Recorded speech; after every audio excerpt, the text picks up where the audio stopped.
your home for Kings talk and so much more. Live and local. Allen Stiles on Sacktown Sports.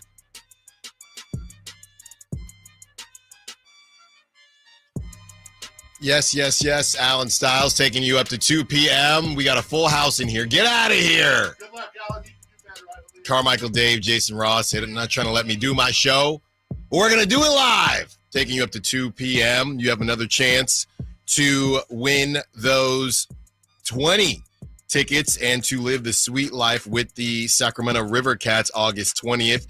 We will give you that lucky keyword, okay? We will give you that lucky keyword at the bottom of each hour. So 10:45, 11:45, 12:45, and 1:45. We will give you that lucky keyword. We will throw it all in a pile. And if you are lucky enough to win, we will be kicking it August 20th at the River Cats game. Brendan Nunez will join us at 12 o'clock.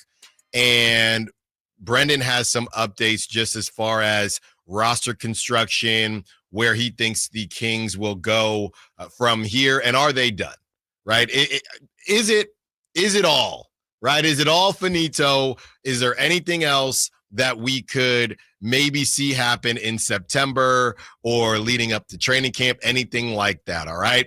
We're going to get started here in a second because yesterday I got pretty roasted, okay, by Kyle. We need to think of a cooler name for them, but for now they're just called the Westbrook Hive. So if you play long enough and you're probably a Hall of Famer, there's probably a group on Twitter that has dedicated their lives to being fans of you. And, you know, sometimes I think, as we were talking about Chris Paul versus Kyrie Irving, and we mentioned how Chris Paul might be suffering from his longevity, and people don't look at him the same way and don't really remember how good he was in his prime. And I think some of that happens with Russell Westbrook. Now, our digital team, they cut a clip of Kyle and I talking about Russell Westbrook. And if you were listening yesterday, number one, thank you for listening. But if you were listening yesterday, we talked about how it wouldn't be so bad to go out in Sacramento playing 5-10 minutes a game, and everybody cheers your name. You go 1,000 miles per hour, and you get some highlights, and you have some fun with it, right? Now, that was us saying if that happens to be the case. That was not us saying we think that will be the case. Well, we bleeped around and found out as our digital team posted that clip on social media. And I'm talking, Russell Westbrook's nickname, Brody. You had people, the Brody bro, the Westbrook bro, all these guys sliding into our mentions on the main station account, on my personal account, just attacking the heck out of us. So in about 7 minutes or so here, I'll get into the details of it and them maybe breaking some news for us, but ultimately I think they're just living in a different reality. So we got that for you coming up in a little bit. We'll talk about today how Giannis maybe screwed over the Kings and how Giannis could have possibly done that. The curious case of Josh Giddy. He goes from everybody assuming the Bulls traded, and maybe it's a Bulls thing, and maybe it's a market thing. Everybody kind of landed on Josh Giddy, and he's going to stay with the Bulls. He's going to get his money, but there was a pretty big gap between what Josh Giddy thought he was going to get and what the Bulls maybe initially told him or never told him, and he just assumed. So why are people checking in? And it's only two teams, and it is the Kings and the Suns, but people are checking in on Kaminga, but not one team that we've heard even checked in on Josh Giddy. As the price tag reported by Brett Siegel, the price tag has dropped down to about $23.3 million a year for Josh Giddy. And I don't know, man, he's a 22, 23-year-old, 6'8", 6'9", point guard. From what I saw towards the end of the season with the Bulls, offensively, he started to figure it out a bit. Not one person, not one team reportedly checking in on him, even with the price dropping a little bit. I can understand not at 30 a year, but At 23, maybe you get to 25, and I know the problem is the cap space for people, but a sign and trade situation like what we've seen with Jonathan Kaminga. Speaking of Jonathan Kaminga, Warriors are essentially calling Jonathan Kaminga's bluff. They basically just don't think he's actually going to take the qualifying offer, even if it's a team option in that second year. It's not the same as what we maybe initially thought it was going to be. Even if that's the case, the Warriors simply don't think that he's got the you-know-what to take that qualifying offer and bet on himself. So we'll break that down for you. Look, I've been grinding film, and this might be the most random one ever. So when we make these rundowns and we get the show going, I never know how much Kyle has looked at the rundown or not. So I don't know if Kyle knows which player this is that I'm about to reference, but it'll probably put a smile on his face and a song in his heart. So this player, or if he doesn't get an extension, right? He is coming up on an extension. If he doesn't get an extension, he will hit restricted free agency. Okay, so they could extend him. If he doesn't get extended, he could hit restricted free agency. And at that point, I would say the Kings should maybe talk about a sign and trade with this guy. He's kind of similar to Jonathan Kaminga in a way, and I'm going to give you a hint. All right, this is not a trade candidate, but just a potential player. Okay, we'll call it a potential player. So this player is, I believe, he's under 20. He's under 24 years old. All right, okay, that's pretty good. He's under 24, 6'8", 6'9", hyper athletic, Western Conference. Kind of a broke jump shot right now, but a high motor, willing defender. All right? Interesting. It sounds like that team would really want him. Yes, but if I say any more, it'll give it away. The team maybe has bigger plans, and he may not fit into those plans. So I would say, look, he's not the same as Jonathan Kaminga. He's got kind of no offensive bag. But when you look at where the league is going, I think this could be a second draft situation. And there's one more hint I really want to give, but I'm not going to give it because it's going to give it away. So we're going to have some fun with that player in the 11 o'clock hour. And honestly, even if they extend him, the Kings could still be interested. And I'm not saying the Kings are. I'm saying it doesn't end, right? It's the Jordan Poole thing. It's those situations where they get extended and then they ultimately get moved. You know how much money's on the books and you move on from there. So I was grinding. And it's random. It is random. So as you can tell, I'm very excited about that. We're calling it Allen's new secret weapon. The ESPN, NFL, and WWE partnership. We said we were going to kind of round that out for you and break it down when we felt more comfortable understanding everything that has happened. So we will do that for you today. The Niners just got a huge gift that nobody is talking about. All right. And I'm not going to ever encourage anybody to spend their money to hit Reno or hit Vegas, whatever you got to do. But the Niners and what's going on with Matthew Stafford is huge. It is huge. And, some people are talking about it. We got some sound from Colin Cowherd. He's still not too high on the Niners. They're still the favorite, I believe, to win the division. But this Matthew Stafford situation with Jimmy G as the backup, I don't really understand if you're the Rams, how that happens.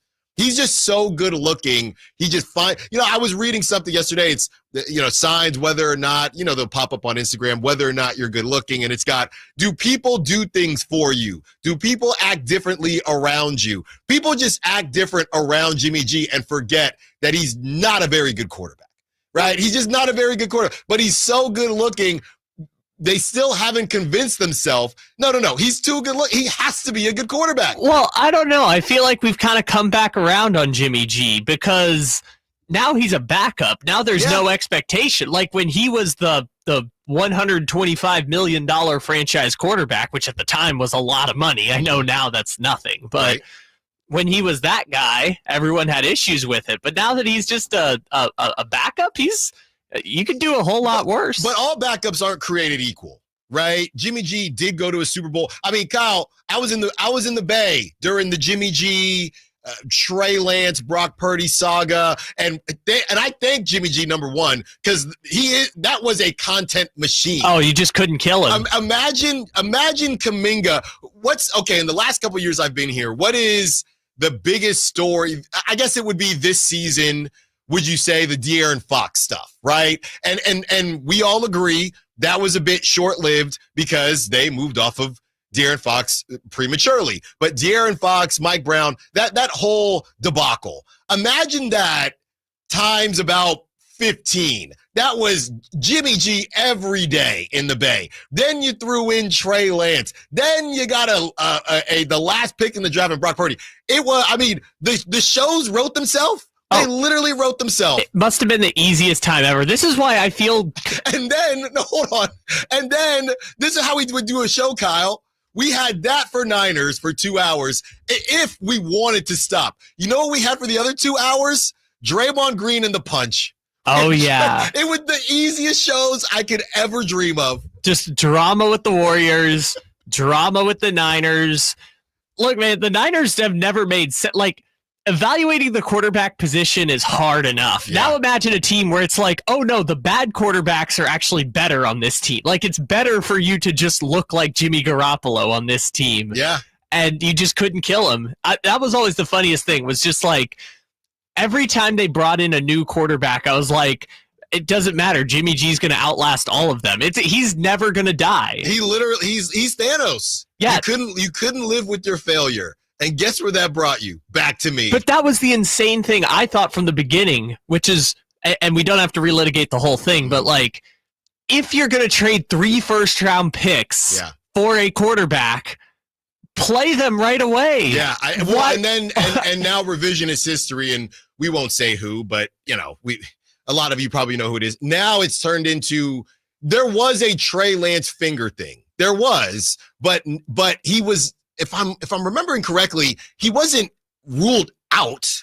No, but they never ever gave him the runway. They were like, Jimmy's going to start and he's going to learn. And I always thought that was insane. Yeah. Because people were like, oh, well, Jimmy gives you the better chance to win right now. And in my mind, I'm like, then why did you just trade 3 first-round picks for a quarterback because they didn't know what they were doing. Yeah, that was always insane to me. And then they brought him back another year and had him be the backup. And it was so weird. You just couldn't kill him. It was, what a time that was. I have here, he missed, I think technically, based on what I'm looking up here, August 30th, 2021, he missed 7 days with the finger thing. But I don't think the way it's being said now is that's why he didn't play that season. But we know what it is. If you were around, we know what it is. So the Niners, Jimmy G now, and I can't wait to watch. If it is Jimmy G when the Niners play the Rams, I can't wait to watch that. But the Niners just got the ultimate gift. You have the Seahawks that are rolling out Sam Darnold, and it's not Sam Darnold with the Vikings and the best wide receiver in the league in Justin Jefferson. You got the Cardinals, it's the Cardinals. Happy birthday to Kyler Murray, but I'm just not. I know I saw Marvin Harrison Jr. is balling out, and trust me, Trey McBride, he helped me out this past season. Trey McBride is my favorite tight end after what he did for me last season. But I just don't believe in the Cardinals. Chris Watkins and we talked about it last season. I think Chris we both had teams we wanted to believe in. I'm off the Cardinals until they actually do something. I would watch out, man. Do you know You're falling for it. You're falling for it again. They've got 6 new players on defense this year. That's all I'm saying. Okay. They think they've fixed the defense. Do I think they fixed the defense? We'll see. But they have they are trying to fix the defense. NFL preseason starts up. So, of course, we have that for you. And it starts with, let's see here, the Colts taking on the Ravens at 4 o'clock, the Bengals taking on the Eagles at 4:30, and the Raiders taking on the Seahawks. That is at 7. With the Raiders first stringers against the Seahawks third stringers. No, good. I build up that confidence. Just Gino lighten up the backups. Just build up that confidence. Speaking of the NFL, Roger Goodell had a quote that has gone viral where he said, the NBA is not our competition. Our competition, he said, Apple.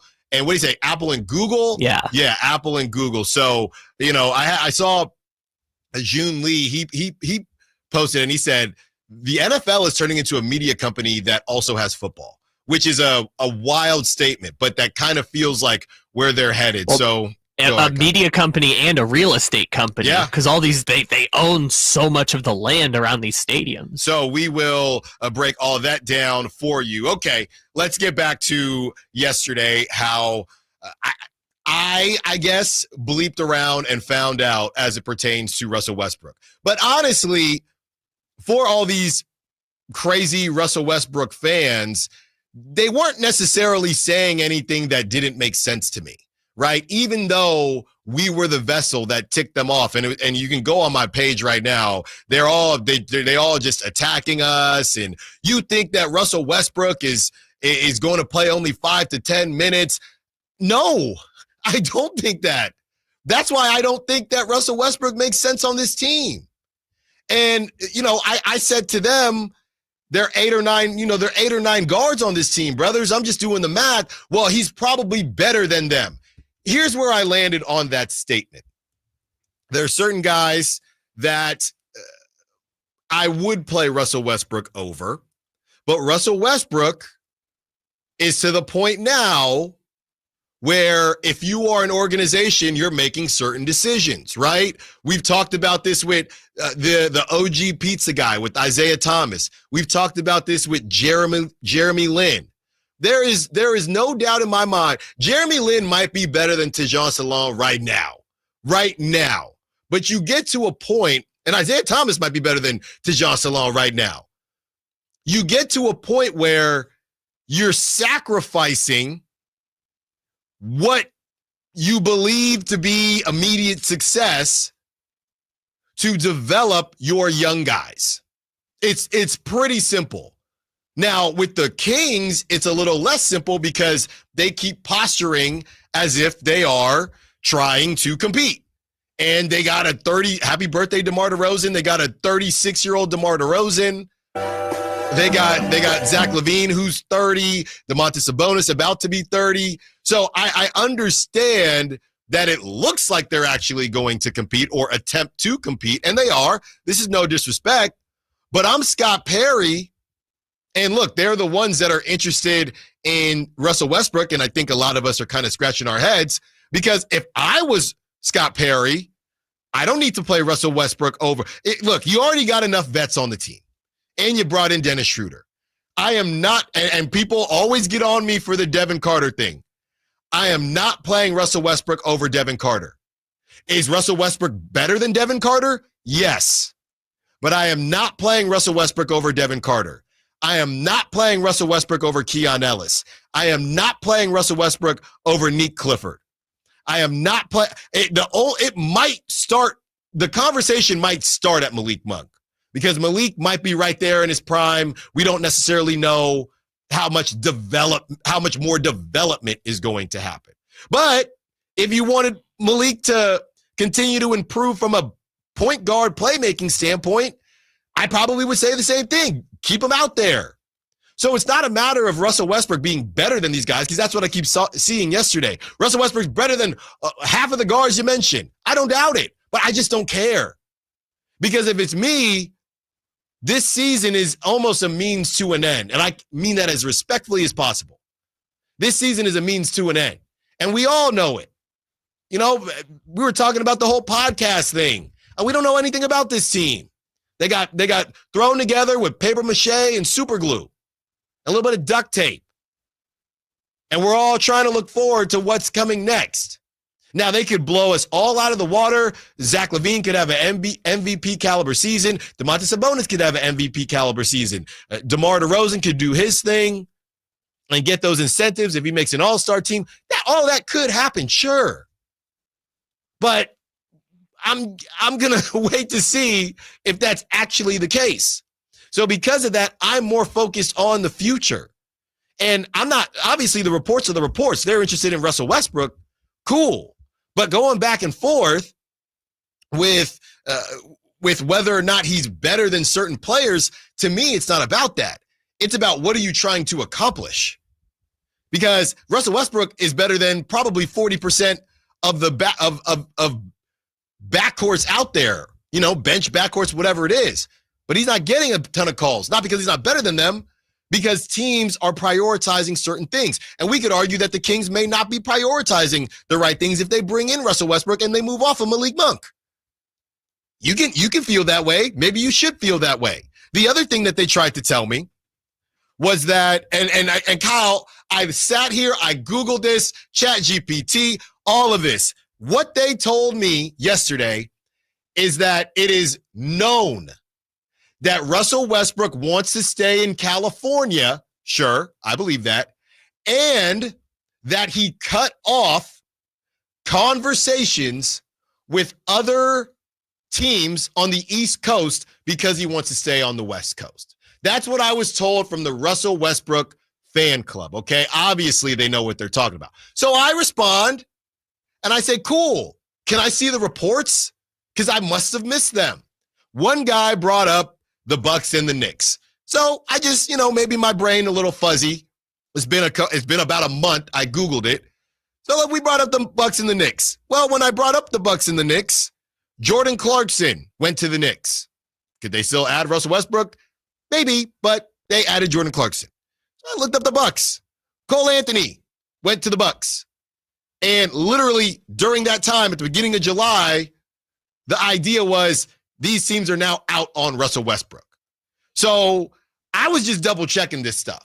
But the idea that Russell Westbrook is voluntarily turning down teams to wait to see if the Sacramento Kings either get Jonathan Kaminga or find a way to move off of really Malik Monk, because we talked about it yesterday. Moving off of Devin Carter does nothing, in my opinion. Not for Russell Westbrook.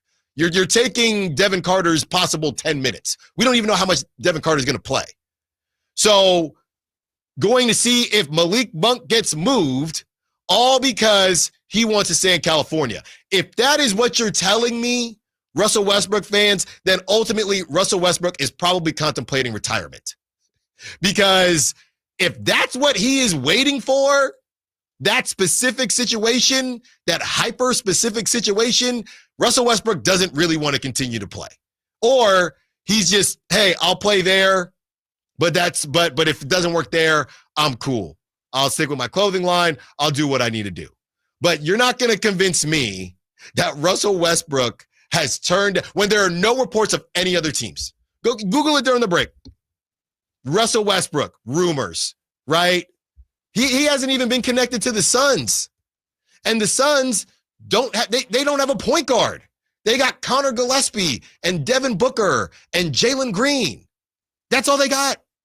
So as we kind of see what happens with the Kings and Russell Westbrook clearly is waiting and trying to figure out what's going to happen here. But I do not think that Russell Westbrook has a ton of options, because I highly doubt that Sacramento would be his first choice. When we return, did Giannis somehow screw the Kings out of this young player? Allen Stiles, Second Sports. The Carmichael Dave Show with Jason Ross. Throwing things at or onto a field or court can seriously injure people, unless it's that hockey thing where you throw the teddy bears on the ring. So they all get collected and given to kids. All of them? No bear left behind. You can listen to the Carmichael Dave Show with Jason Ross Monday through Friday from 6 a.m. to 10 a.m. on 1140 a.m. YouTube or the Sacktown Sports app.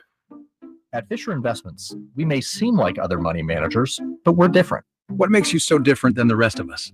We ensure clients receive unparalleled service at every step of the relationship. Tell me more. Our investment counselors focus on service over sales, prioritizing clients' needs. How do you make money? We don't sell any commission-based products. We have a simple management fee based on the value of our client's portfolio. So we do better when our clients do better. What about client portfolios?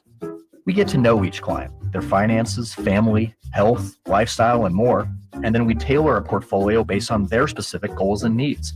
Your clients really come first then, huh? Yes, we make them a top priority. Our goal is helping them achieve a comfortable retirement. Wow, maybe we are different. At Fisher Investments, we're clearly different. Learn more at FisherInvestments.com. Investing in securities involves the risk of loss. With Progressive's Name Your Price tool, you get coverage options based on how much you want to pay for car insurance. And then you decide how to spend the rest of your money because you're in charge. And right now, you're going to pay for groceries. But you decide what groceries. Just keep in mind you're running out of dishwashing soap. But you decide if you're going to buy that soap. Just those dishes won't clean themselves, will they? Remember, with Progressive's Name Your Price tool, we'll help you find coverage at a fair price. And then you're in charge. Progressive Casualty Insurance Company and affiliates, not available in all states. Price and coverage match limited by state law. This is the story of the one. As a lineman, he does whatever it takes to keep the power on in his community. And he wants a partner like Grainger who does the same. Grainger offers the professional-grade products he needs, from voltage detectors to harnesses to hard hats, plus fast, dependable delivery, so he can rise to every challenge. Call 1-800-GRAINGER, click Grainger.com, or just stop by. Grainger, for the ones who get it done.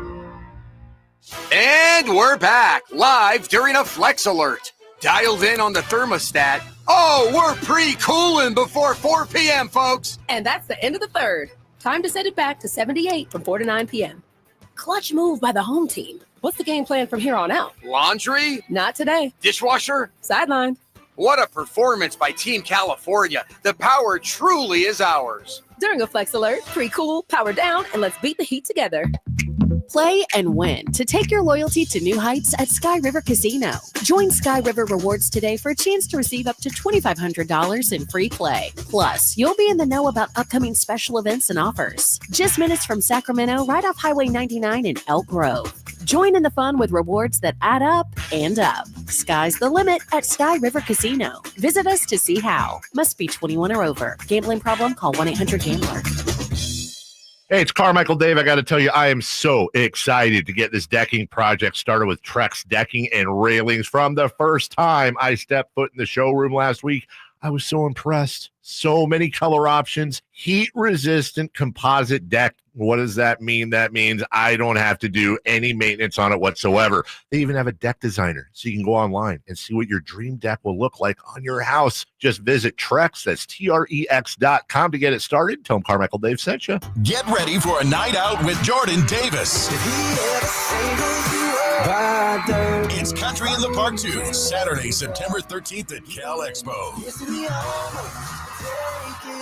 Along with special guests Mitchell Tenpenny, Locash, Vincent Mason, and Avriana. Make it a family day out with food trucks, games, dancing, and more. Saturday, September 13th at Cal Expo. Sponsored by the California Army National Guard and Hop Valley Brewing. Tickets at CITPFest.com.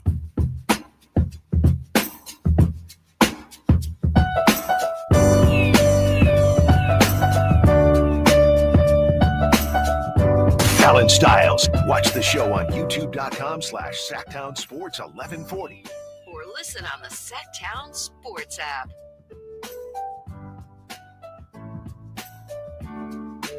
Nine 916-339-1140.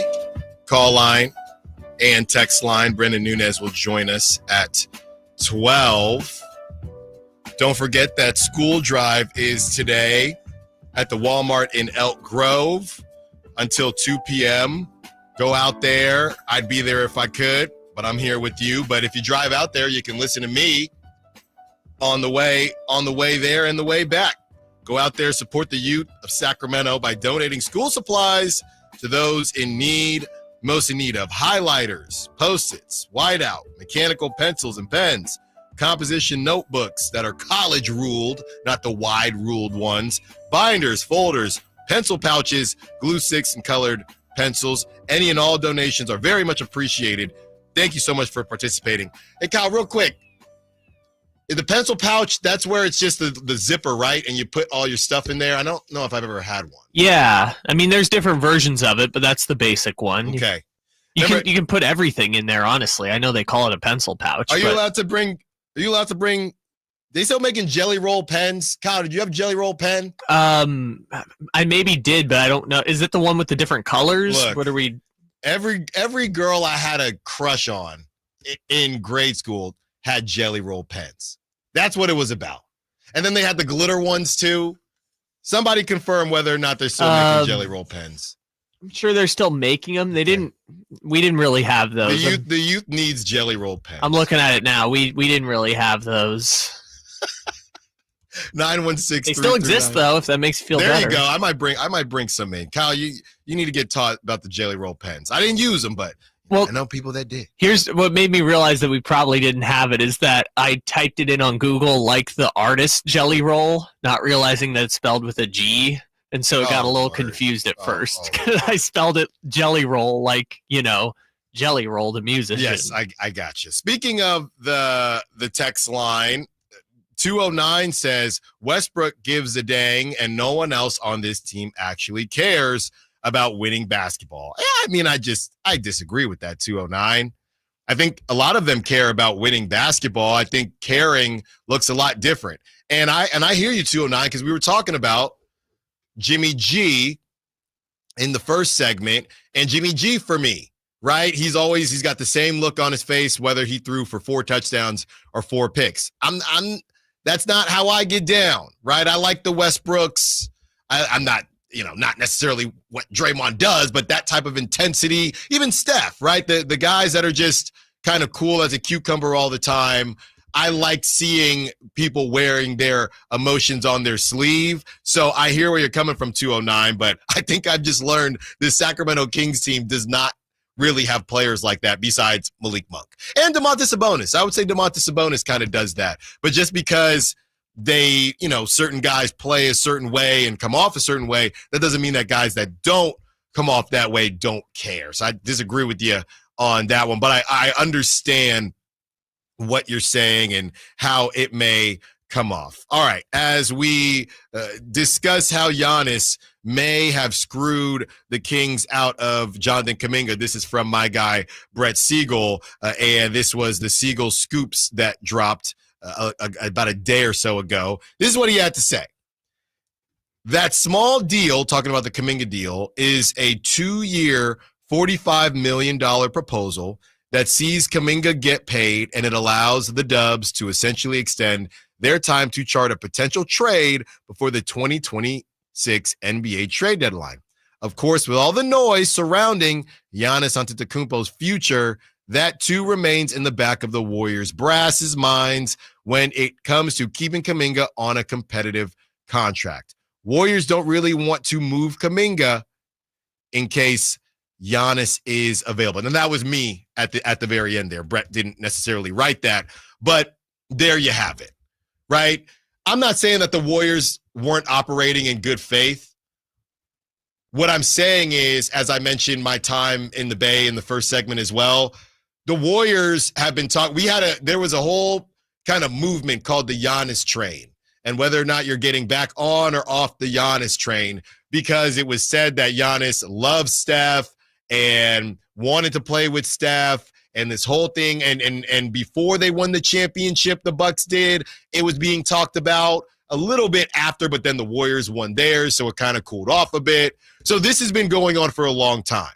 I think, as we joked yesterday, that everybody is interested in Giannis. There are some teams that truly believe that they have a shot, and they've believed that for a while. The New York teams, the Raptors before they randomly fired Masai Ujiri, the Warriors, and then whatever team is now hot with good assets. So now that would be the Spurs, right? The Rockets obviously went in the direction of Kevin Durant. So teams like that, that's kind of the breakdown of those teams. So I'm not saying that the Warriors didn't operate in good faith in those conversations with Jonathan Kaminga. What I'm saying is they may have been hearing something and really not hearing anything, right? If you haven't heard that Giannis is for sure staying in Milwaukee, you want to keep yourself as flexible as possible. So I don't know that the Warriors actually wanted to move off of Jonathan Kaminga for whatever package that the Kings could cook up,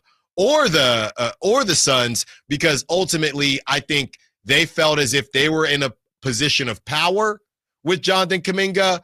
They wanted to keep him, and I believe they want to keep him on the roster in case something happens with Giannis. Now, I have no clue if Giannis is actually about that life and willing to move, or if he just likes people talking about him, and he'll come out pretty soon here and announce that he is going to stay. But if you're on the side of the Warriors, you move Jonathan Kaminga, you have no dog in that fight.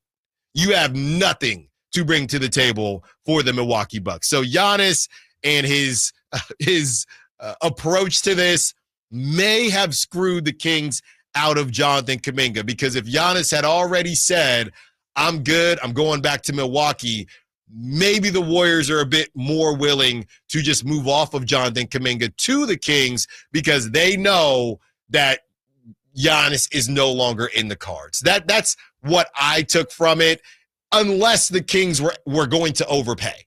And the Kings weren't going to overpay because there's no need for the Kings to overpay. So the Warriors kind of secretly want to hold on to Jonathan Kaminga just in case. And I think just in general, I think another reason the Warriors are essentially calling Kaminga's bluff and wanting to not do a deal now, a sign and trade, is because the same way we're talking, and we're going to talk about this today, and why Scott Perry wakes up with Monday motivation and always has a smile on his face.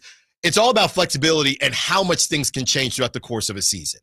A lot can change. I went through almost every Eastern Conference team. I did go through every Eastern Conference team and kind of the Western Conference teams, but they're in different situations. But the Michael Porter Jr. thing with the Nets, that really makes no sense.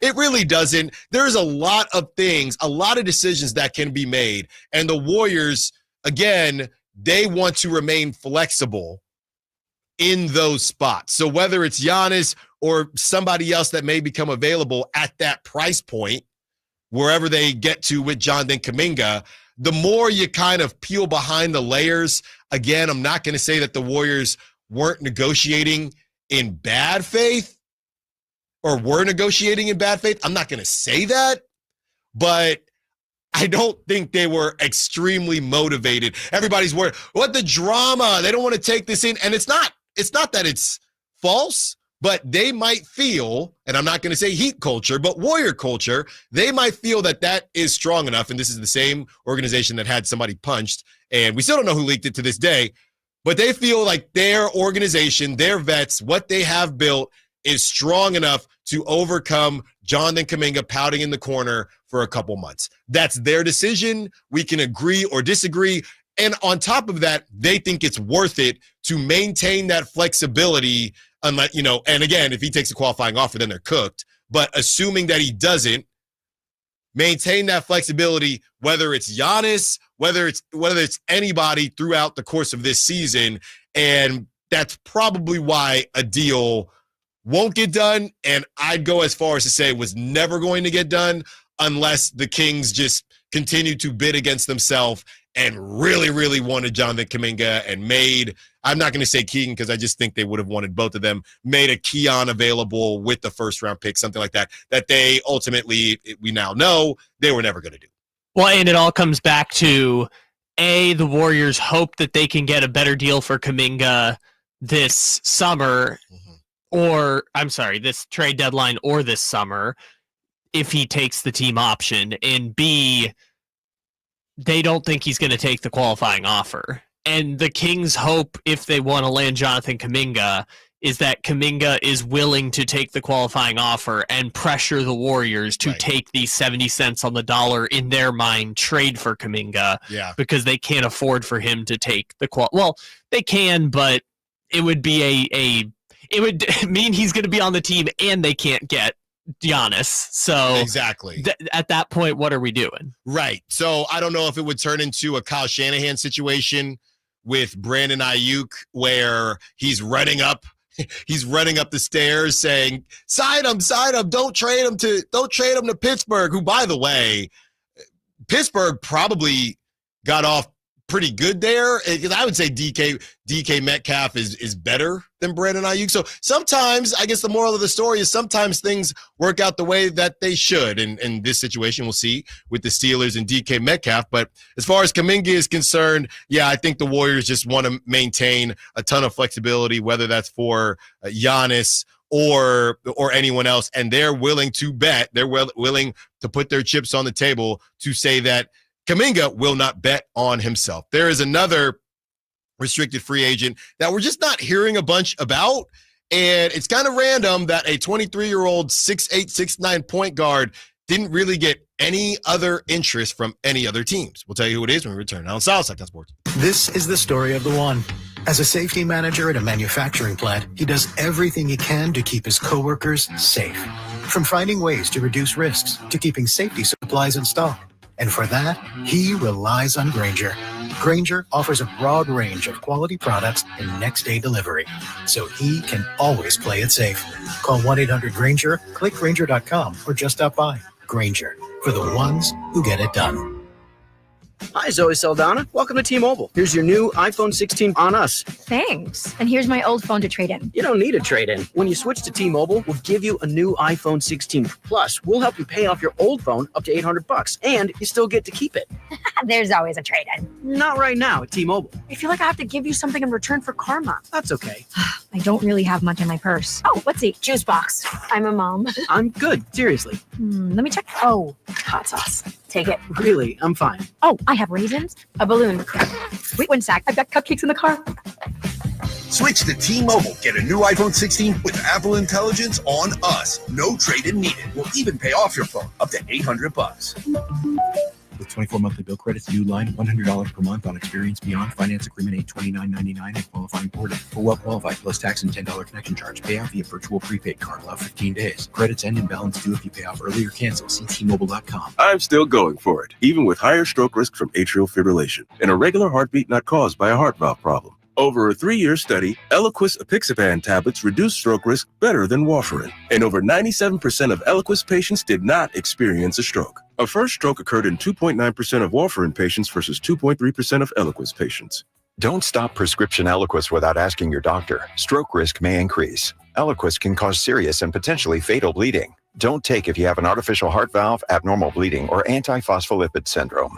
While taking, you may bruise more easily or bleed longer. A spinal injection increases blood clot risk, which may cause paralysis. Get medical help right away for unexpected bleeding or bruising, or back pain, tingling, numbness, muscle weakness, or incontinence. Aspirin products, NSAIDs, SSRIs, SNRIs, and blood thinners increase bleeding risk. Tell your doctor about planned medical or dental procedures. Learn more at Eliquis.com or call 1-855-ELIQUIS. Hey, it's Carmichael Dave here for Capital Casino, Sacramento's #1 poker room, inviting you to come join them every Wednesday for their midweek madness drawing, giving away $2,000 in total cash starting at 6 p.m. It's a safe and friendly environment, plenty of well-lit parking available, and it's conveniently located right there in downtown Sacramento. And remember, best food, best service, best games, 411 North 16th Street in downtown Sacramento. For more information, log on to capital-casino.com and gamble responsibly. 1-800-GAMBLER. River Cats Baseball is your home for Giant stars in the making. On Friday, August 22nd, the first 2,500 fans through the gates of Sutter Health Park get a Giants Grown Here t-shirt for free.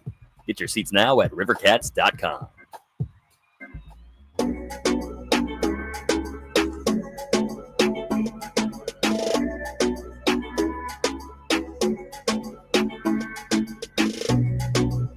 Allen Stiles You can join the show by texting 916-339-1140 on Sacktown Sports.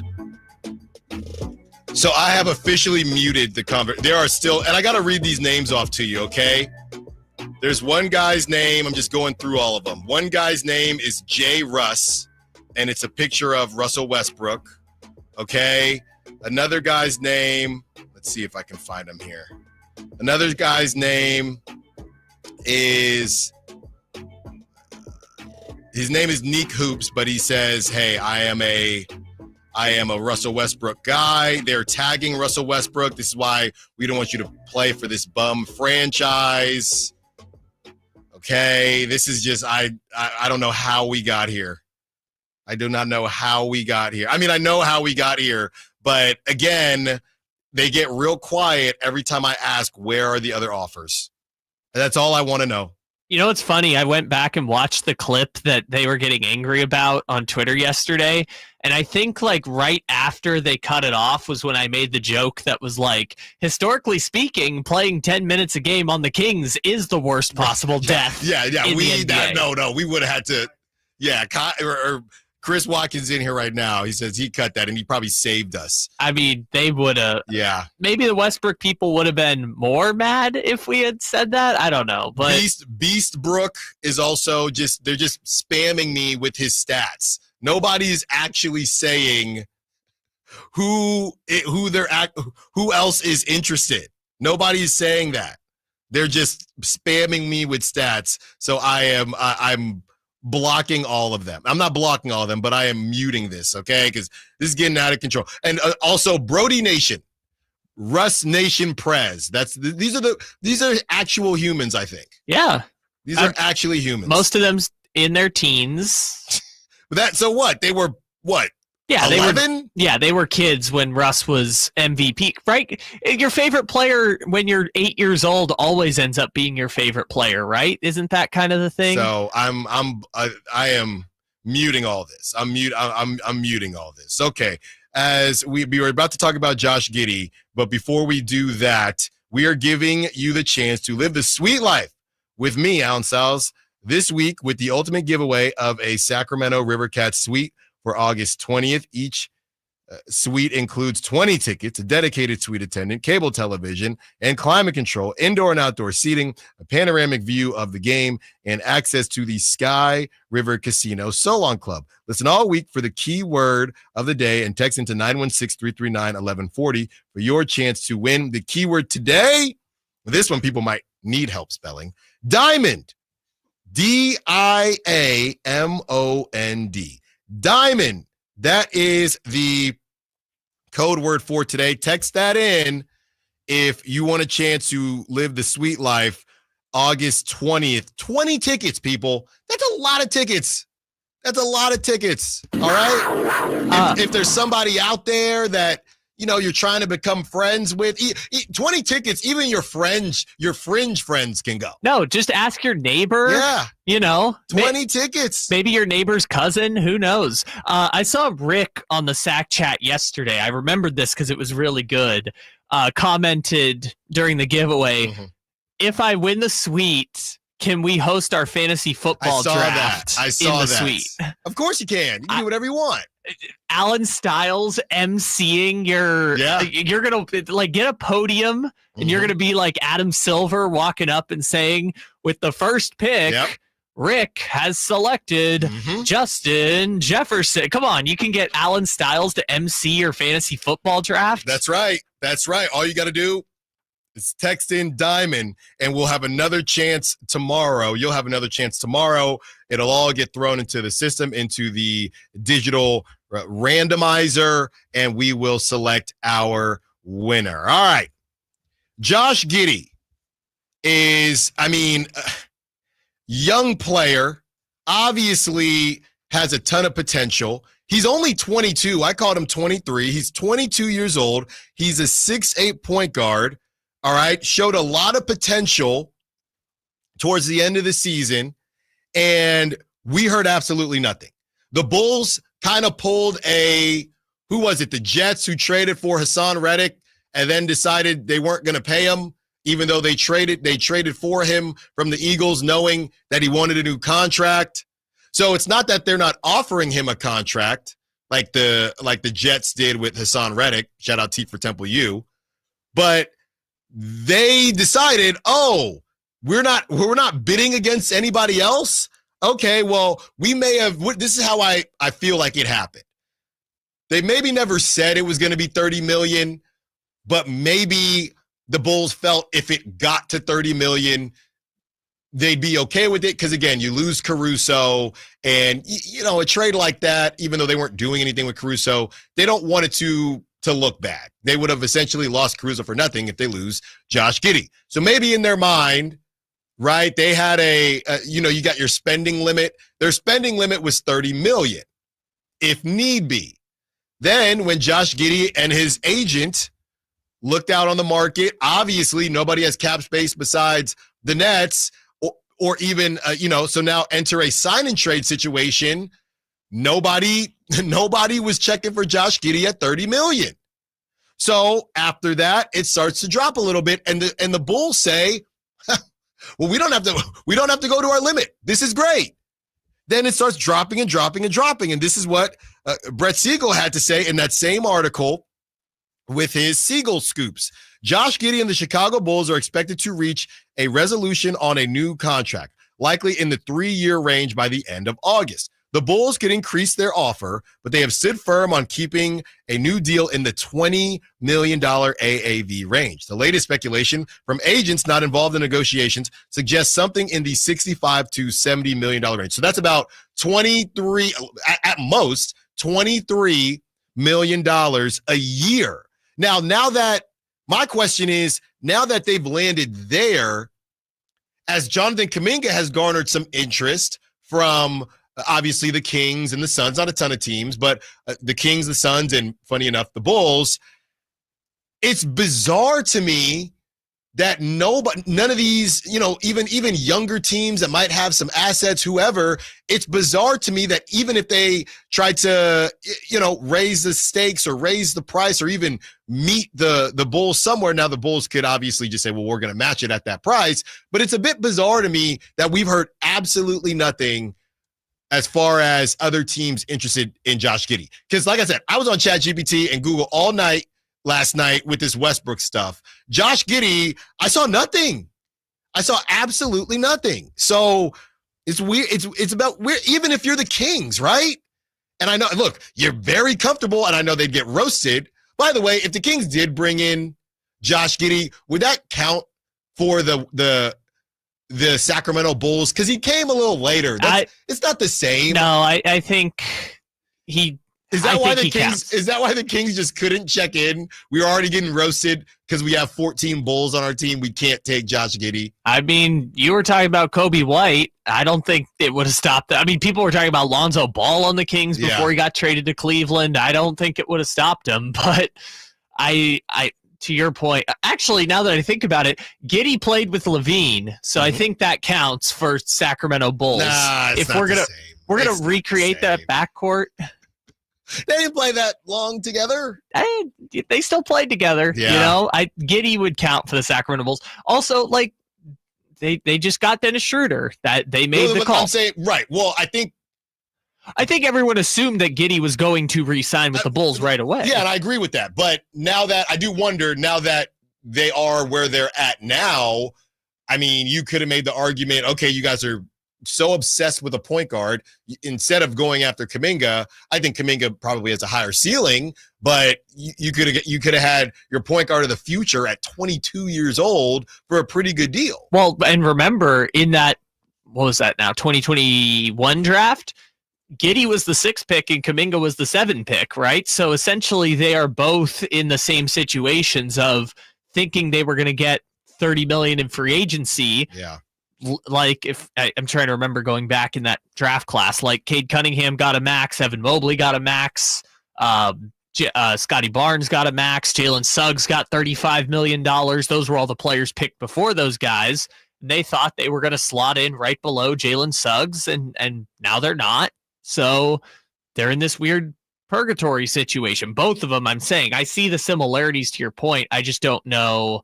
I think Kaminga makes more sense for the Kings just because the Kings have an 8-guard lineup, and Giddy is combo guard-ish, yes, I will say. The Kings thing, that's just a timing situation. We all thought that the Bulls were just going to take – I mean, they traded for him, right? So the Kings, if they knew this was going to happen, maybe they approach it differently. But I don't blame the Kings for doing what they did. I don't have to agree with the 3 years for Dennis Schroeder, but – I don't blame the Kings for just getting a point guard as soon as they felt fit, because nobody really saw this coming with Josh Giddy and the Bulls, including Josh Giddy and his agent. But even now, to have a team not check in, because I guess it's not a matter of the Bulls it's just a matter of the Bulls being frugal and not overpaying when they don't have to. This restricted free agency thing, and when we get to my new secret weapon, we'll discuss that as well. But this restricted free agency thing, it's just, there's just so much power. I think with the change of the CBA, it used to be, oh man, he's going to get priced out, but nobody's getting priced out. Nobody's getting priced out right now because nobody's got cap space. So, the Bulls are going to be able to keep Giddy, and you can say, oh man, that's messed up. But if the price is the price, think about it in your own life. You're not going to overpay for something if you don't have to. You're not going to bid. If you go to the flea market and you want, I don't know, you got an old Game Boy, and they say, okay, we'll give you the old Game Boy for $60. right? Or you say, I'll give you $60 for it. And they say, okay, you're not going to say, all right, fine, 65. I'll give you 65 for it. You're not going to do that. So that's where the Bulls are at. I'm just a little surprised that nobody else has checked in on him in the sign and trade scenario. Quentin Grimes and even Cam Thomas, I more so understand. But yeah, nobody checking in on Josh Giddy just because of his length and his age. It's a bit surprising to me. When we return, I will tell you why, and this might be surprising to you. Scott Perry and the Kings are in a much more flexible situation than you think. There's a reason he's always got a smile on his face. That's because he can hit the ejecto button anytime he wants. Allen Stiles, Sacktown Sports. The Allen Stiles Show. But it's very simple.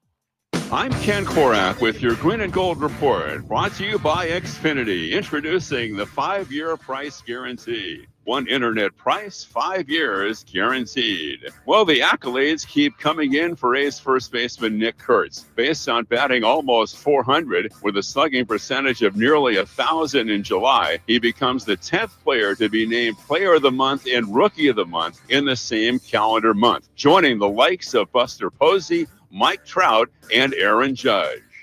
Welcome to Dugout Radio, the undisputed home of Boomtown Baseball. The Wi-Fi is booming with Xfinity, baby. Our next caller is Stacy. How do you stay locked in on every pitch and play? We stream it all live on Xfinity Internet with low lag, 99.99% network reliability, and speeds faster than a base runner beating the throw to home plate. I stream on my TV, tablets, even my smart fridge. Smart fridge. With all those games, we gotta refuel. Stream live baseball with Wi-Fi built for the biggest moments. Xfinity. Restrictions apply. Actual speeds vary, not guaranteed. Bonneville International Radio Station contests are open to participants at least 18 years of age and older that are residents of California and who reside in one of the 6 counties that make up the Sacramento metro area, unless otherwise specified. Employees or agents of the station, Bonneville International Corporation, other area radio stations, or any entity associated with the contest are not eligible to win, unless the station otherwise specifies in its own discretion. Persons who have won in the last 30 days from a station contest or event may not be eligible. For a copy of the general contest rules, visit KHTK.com. Power, grit, and capability. You'll find it all at Kia of Vacaville today. Tackle the road or no road at all with Kia of Vacaville in the spacious 2025 Kia Telluride. Rugged, aggressive, and built for adventure. Or load up the crew and hit the trail in the versatile 2025 Kia Sorento. Need efficiency for the daily grind? Kia of Vacaville has you covered there too. Swing by next to the Vacaville outlets or check out inventory online at KiaVacaville.com. Limited inventory available, so hurry in now. See dealer for details. Hello, Sacramento. I'm Emran Plati, owner of True Sports Cards and Collectible Store here in Rockland, California, and the host of the True Sports Cards Show that airs right here on Sacktown Sports 1140 every Saturday from 10 to 11 a.m., where we discuss the latest trends, hottest products, and deliver exclusive interviews with other industry leaders. And don't forget to visit our shop, True Sports Cards, at 6661 Stanford Ranch Road in Rockland and see what we have for all your sports card and memorabilia needs. KHD KHD1 Sacramento, KYMX HD3 Sacramento. From the Power Business Technology Toshiba Studios. This is Sacktown Sports 1140.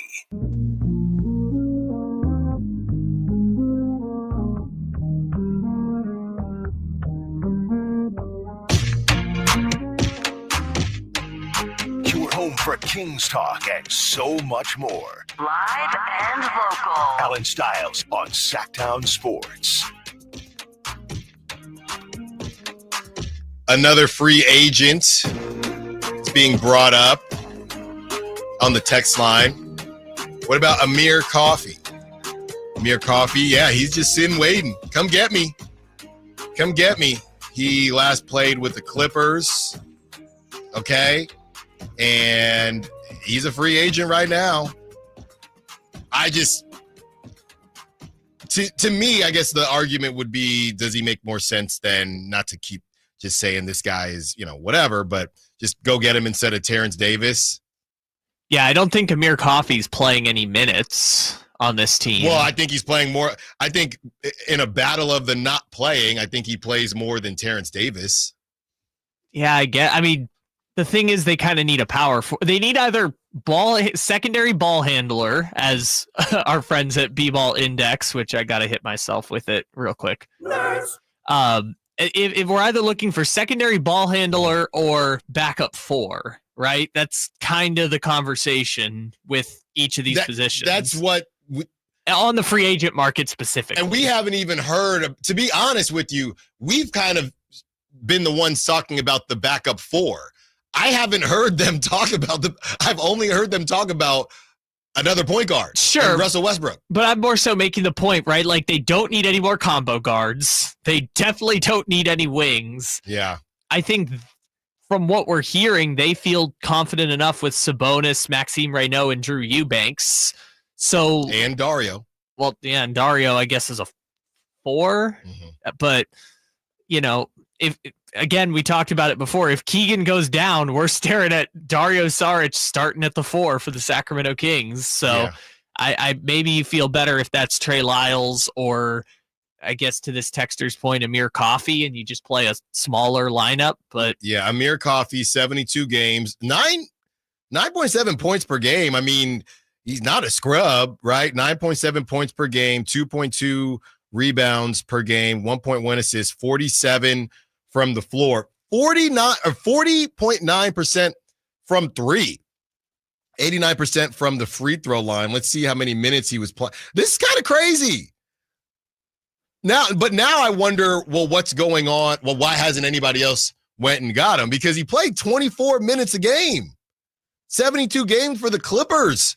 Playoff team, 72 games, 24 minutes per game. With the stats that I just said, how many threes was he taking to shoot 40%? 3.4 threes a game at 40%. Why hasn't I hear you, 209? Go get him. And he's lefty. Go get him now. So this is your new Chris Boucher. Yeah. No. Well, as soon as I say it's my new Chris Boucher, he's gone. Oh, home run. How about that? But I don't think that Amir Coffey, like I said before, gets a lot of run on this specific team. But again, maybe any free agent you sign this late into the summer isn't getting significant run, right? When the Kings signed Doug McDermott and Jay Crowder, and there was another one late into training camp last year or during the middle of the season where they pulled Crowder off the street and plugged him in as a starting forward, right? It was like after that, those players didn't really get much run. Maybe Coffey will play in spurts, like I said, if someone gets hurt, but the rest of the time he's just going to be rolling out with Isaac Jones and Drew Eubanks on the deep bench and Doug McDermott on the deep bench squad. Yeah, and 916 says Isaac Jones as one of the power forwards. Yeah, I hear you on that, 916. Maybe that's just what it is. They feel comfortable there.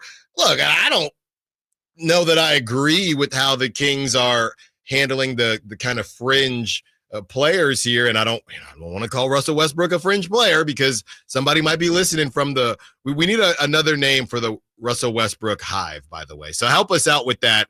916-339-1140 on the call line, text line, and SAC chat. Just to recap quickly, if you're just now joining us, the Russell Westbrook convo that we had on this show made its way to social media, and Russell Westbrook bots. They're probably real people, but they weren't happy with us saying that he could get 5 to 10 minutes, and I had to mute all my conversations with them because they're looking for me. They're looking for me right now. So Brody World, yeah, Brody World, Brody Nation, or what was it? Westbrook Beast. President, yeah, Brooke Beast, all this stuff. Something so Prez, help us out with that hive. It almost made me feel like I don't want. I'm gonna be honest with you. It almost made me feel as if I don't want Russell Westbrook to come here because I don't want to deal with them. That's what I was going to say. One of them might pull up on you. No. I can't have that. Remember that one time that the kid flew from, I want to say it was Japan or China or something, like flew 2,000 miles to watch Westbrook, and then Westbrook didn't play, which I know it happens like every year, like 3 times a year now, but like that kid was the one I remember was the first, where it was like flew 2,000 something miles and Westbrook was a DMP, but Westbrook like gave him his shoes and like took pictures with him and all sorts of stuff like that. Yeah. Those guys will be coming to Golden One Center. Nah, no thank you. By the way, the A's are handling the Nationals 5-0. Soderstrom just hit a home run. Yeah, I saw people say, hey, it's kind of a quieter time you guys going to talk some more A's, and we'll talk A's. We'll talk A's as the season goes. But the reality is, when you're a spoiler, right? We kind of know what it is with the A's. I think that's the tough thing right now. If they bring up some rookie pitchers that we can see how they do, we'll definitely keep you in the loop on all that stuff. And if Nick Kurtz, we talk Nick Kurtz, we might not talk A's, but Jacob Wilson's been in and out. He continues to just get hit by pitches, and we talk Nick Kurtz, and whatever random player ends up having a crazy night like Shea Langoliers with a Bangoliers as he hit 3 homers earlier in the week. But once you're the spoiler and you're a team that doesn't call yourself Sacramento, they're just even in the dead of August, they're not going to be that high on the list. If we just need one of those things to be different. Either claim Sacramento or not be somewhere near the hunt. Yeah, again, this is kind of a don't look behind the curtain situation, but it's like every time we try and talk about Tyler Soderstrom's OPS, people just tune out. It's not going to hit. Right? It's not hitting right now. And we see it, right? Every time we go deep in the weeds on baseball stuff, a certain segment of our audience just tunes out, and that's fine. Some of it is baseball in general, right? Some of that is baseball in general, which is so funny because baseball and the radio so synonymous for so long. But I think specifically with the A's, yeah. When they were winning, we want winners, right? If you're not going to claim Sacramento, we want winners. And when the A's had that quick stretch, I don't know if that was when was that? In May, something like that, when they were in the hunt for that last wild card, we talked about them.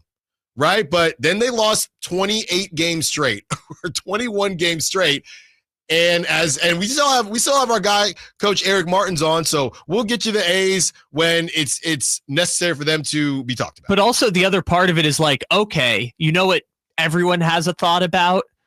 What is happening at Sutter Health Park? The A's being here at all. Yeah. The embracing Sacramento point, right? Everyone has a thought on the A's. They just don't have a thought on the actual A's on the field. So I just look at it like, give us something, right? The team is bad. The storylines are bad. And people, they're still pulling in 8,000 people at Sutter Health Park, but a good chunk of people are kind of indifferent to the whole experience. And I think the big part of it too was as you hit there's a couple different spots, right? There's the All-Star break, and then there is the trade deadline. Once the trade deadline happens and you have revealed yourself to be sellers, it's not, and the Giants, they were sellers, they're hybrid sellers, right? Because they're supposed to be better. They just went on a bad stretch. So the Giants, and they're 7 games out. They keep losing, they'll fade too. Right? I'm not going to lie. I'm a Giants fan, so it's a little bit different. But once you have deemed yourself to be sellers and that your season is cooked, that's just essentially how it goes. Well, all it's right. not just being sellers, too. It's selling one of the 4 All-Stars that's actually worth a damn on the team, too. That's right. Scott Perry wakes up most mornings with a smile on his face, or that's how it seems based on when I have read into him. That's how it seems based on social media. And you may be wondering, what's Scott Perry smiling about? What is he smiling about? Okay, he's got the Sacramento Kings. He's got DeMar DeRozan, who's 36 years old and allegedly no trade value. He's got Zach LaVine on a bad contract. He's got Domantas Sabonis, who we cannot figure out what his value actually is. He's got Malik Monk, who all of a sudden, he doesn't have the same value, and he's not a point guard. He just signed Dennis Schroeder to a 3-year deal. What could Scott Perry be smiling about? What could he be smiling about?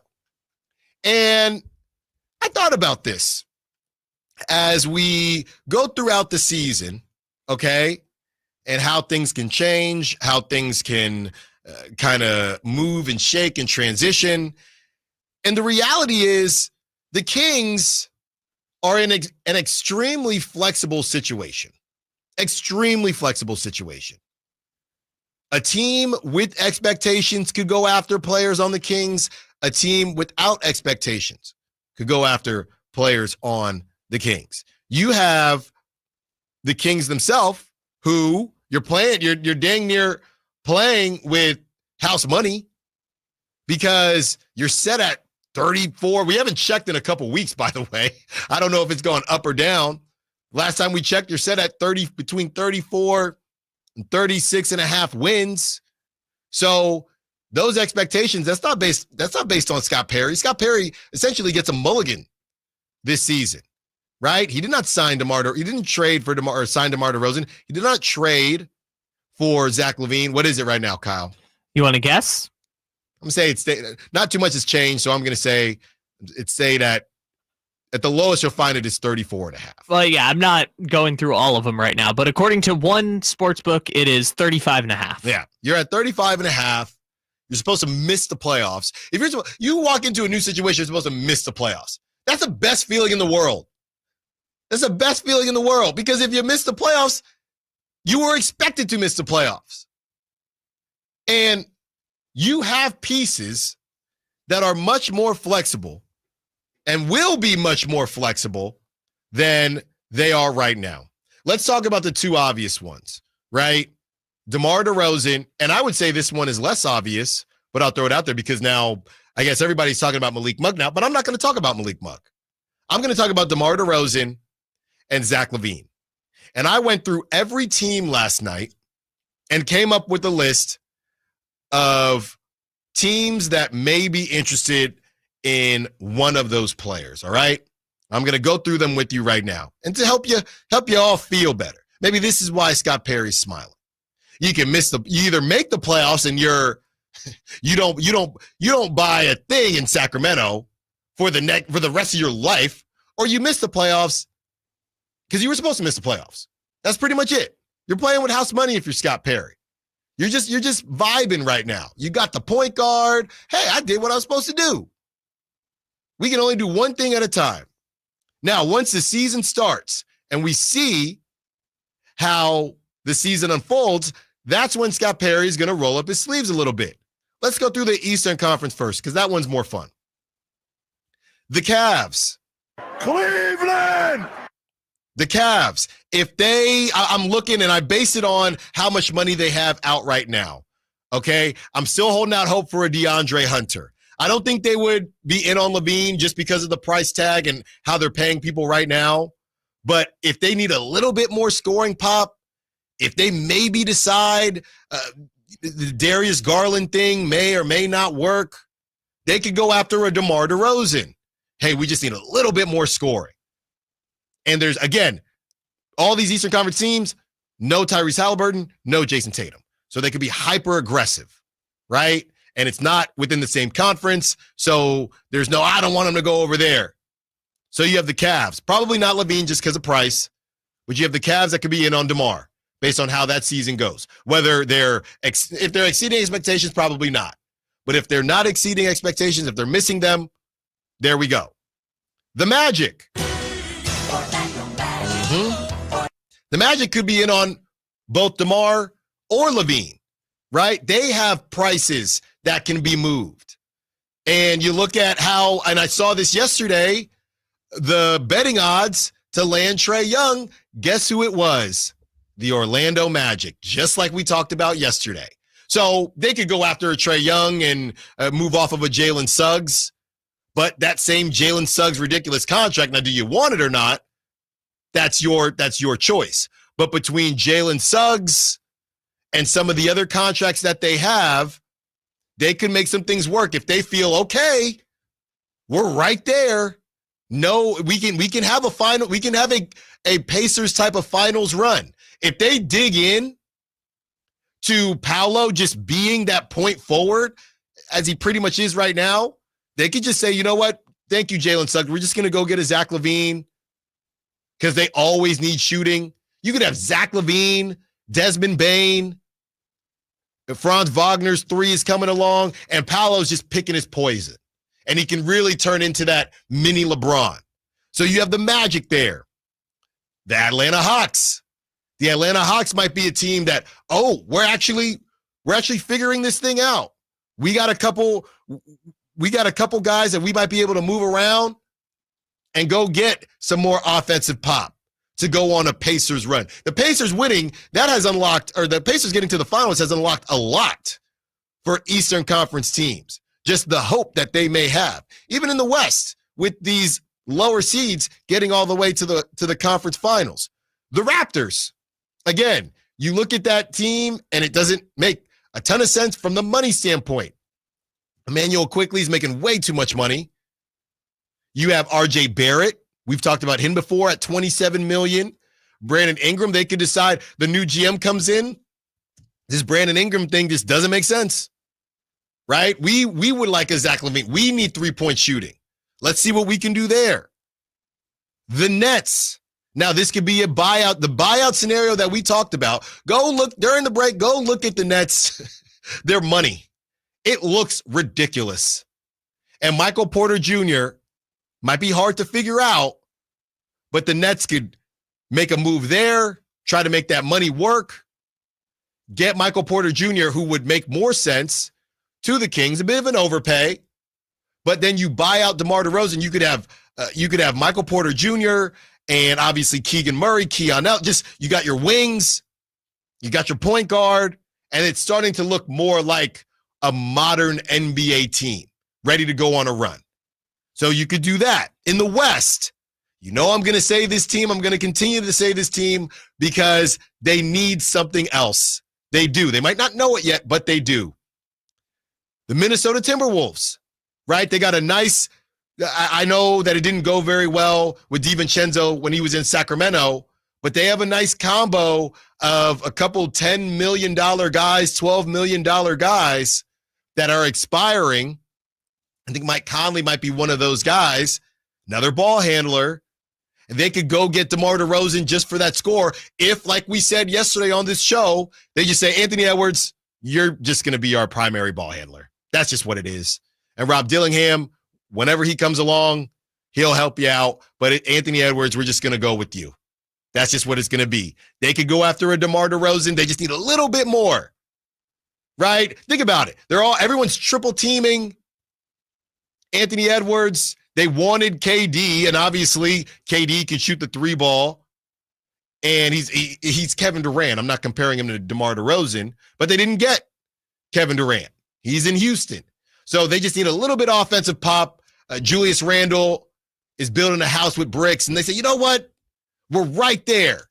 We just need a DeMar DeRozan. Now the return would be more for building the future with the Kings. Mike Conley would be expiring. DiVincenzo, I don't know, maybe 2 years left on his deal, whatever it is.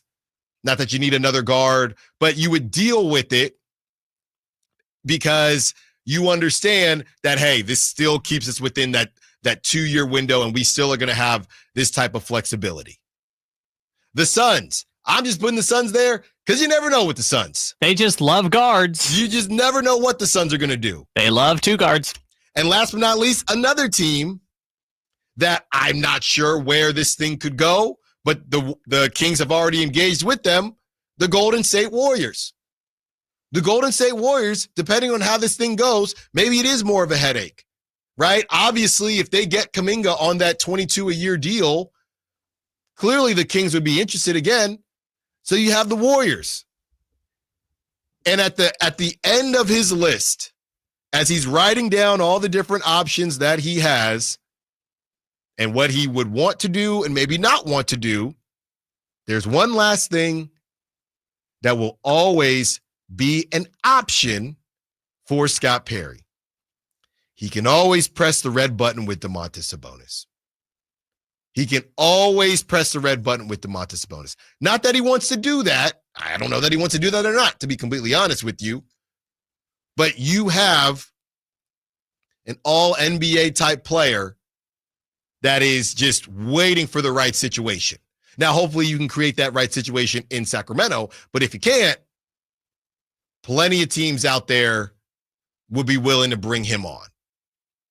So when you see Scott Perry and how he looks light on his feet, looks like he's enjoying himself, I believe, and this is all just my opinion here, I believe that he thinks that the issues that people have with this roster are going to be much easier to move on from than what a lot of people think. That's how I see it. Because once the season starts, teams get desperate. The Zach LaVine thing, maybe I got purple lenses. Maybe I'm reaching a little bit. Maybe. But the DeMar DeRozan thing, I think he just fully believes will figure itself out. And a lot of this is based on how this season goes. If it's a complete dumpster fire, that gives him more freedom to just blow the whole thing up. If they're right there, kind of battling, then he has a conversation with his boss, and they see what the best way is to go about it. And maybe he agrees, yeah, let's keep it rolling. I think that we're right there, right? Injuries are going to come along for every team involved in the NBA. That's the nature of the game. That's the nature of the beast. But I believe that Scott Perry, when we see all of these articles, and I saw another one from The Athletic. I think they gave, what was it? This was NBA offseason grades, rating each team's offseason moves. I'll just give you a hint. Yeah, you can probably guess what, this is from The Athletic, what the Kings got. They got a C, right? And this writer says they almost gave him an incomplete. This is from Sam Amick. And that's all fine and good. That's great. But I think Scott Perry is just looking at this saying, when it's time to move on, it's not going to be that difficult to move on. It's not. We have a lot of different options. Maybe I'm overstating the Zach LaVine thing. But even so, that's 2 more years, right? If you had Zach LaVine on a 4-year deal, I could see why people, who was it we were talking earlier? Oh, my goodness, it's just ominous. What are the Kings doing? It's not that deep. It's really not.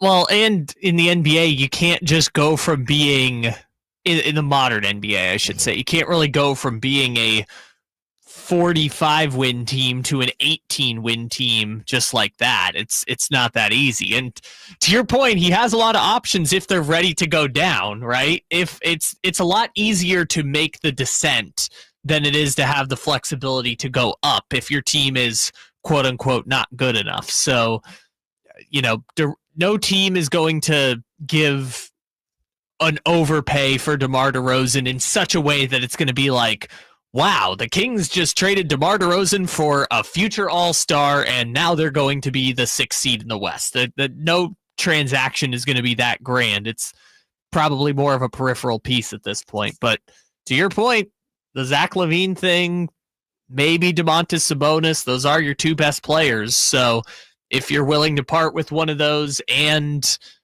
just take your lumps and get draft picks in return, then maybe it's a little bit easier. The J-Man on the chat is saying, not true. Sabonis' contract is hard to move. He is overpaid for his position and value. This has been talked about quite a bit already. Well, we can talk about it. That's not fact. That's not a fact. Are you going to get 4 first-rounders for Domantas Sabonis? Maybe not. Probably not. Most likely not. But I don't think not getting back as much as you'd like to get back, right? We went back and forth with the Desmond Bane thing. I had some fun with the Drive guys. They had some fun with me, just as far as who could Domantas Sabonis have a deal like that, right? And I could be wrong. They said no. Maybe fine. You can convince me that he won't get that type of deal or garner that type of return. But that doesn't mean it's going to be hard to move Domantas Sabonis. I don't know that it will be hard to move Domantas Sabonis. And this is trade deadline stuff as well. It's trade deadline stuff as well. And it's past trade deadline stuff. This is 1 year. 1 year, and everything continues to get easier and easier and I know it is an ascending contract, which is kind of crazy. But as we move forward, right? You'd be halfway through that season if they trade for him by the trade deadline. Now you're looking, okay, and that's how it works in the NBA. You get to the trade deadline, that's essentially looked at as 2 years left. Right? By the time you get to February, because there's only a couple more months left in the season, teams are going to look at Domantas Sabonis and say, that's a 2-year deal. They're not going to look at it and say, there's 3 years left on it. They're not going to look at it like that. And there's a whole bunch of teams that are desperate for all-stars right now, right? We talked about Cade Cunningham yesterday. You think the Pistons wouldn't want to try and get in on that game at $40 million a year for Domantas Sabonis. They have no path to getting another future All-Star. Right. You think they wouldn't package Jaden Ivey and Jalen Duren and a couple picks to go land Domantas Sabonis? So I don't think it's look, again, are you going to get 8 first-round picks? No. But that's the difference between, hey, I thought we'd get more, and it's hard to move. It will be hard, kind of, to move Zach LaVine. Right? Or harder. I don't know if it will be hard to move Domantas Sabonis. You might just not get that huge offer back. All right, we'll way over time, but that was worth it. When we return, the Warriors are simply calling Kaminga's bluff. Allen Stiles, Sacktown Sports. Ryan Reynolds here from Mint Mobile. With the price of just about everything going up, we thought we'd bring our prices down. So to help us, we brought in a reverse auctioneer, which is apparently a thing.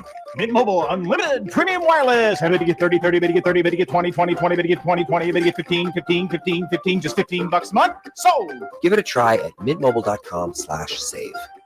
Upfront payment of $45 for 3-month plan equivalent to $15 per month required. New customer offer for first 3 months only. Speed slow after 35 gigabytes if network's busy. Taxes and fees extra. See mintmobile.com. Americans may not agree on much, but we agree on Social Security. We all pay in. It ought to be there when we need it. Social Security could face a funding gap in less than a decade, and I don't want to see a pay cut. I'm with AARP in the fight to protect the Social Security we earned. Pledge to protect Social Security at aarp.org/weearnedit. That's aarp.org/weearnedit. Paid for by AARP. Sacramento River Cats baseball is where future San Francisco Giants are grown.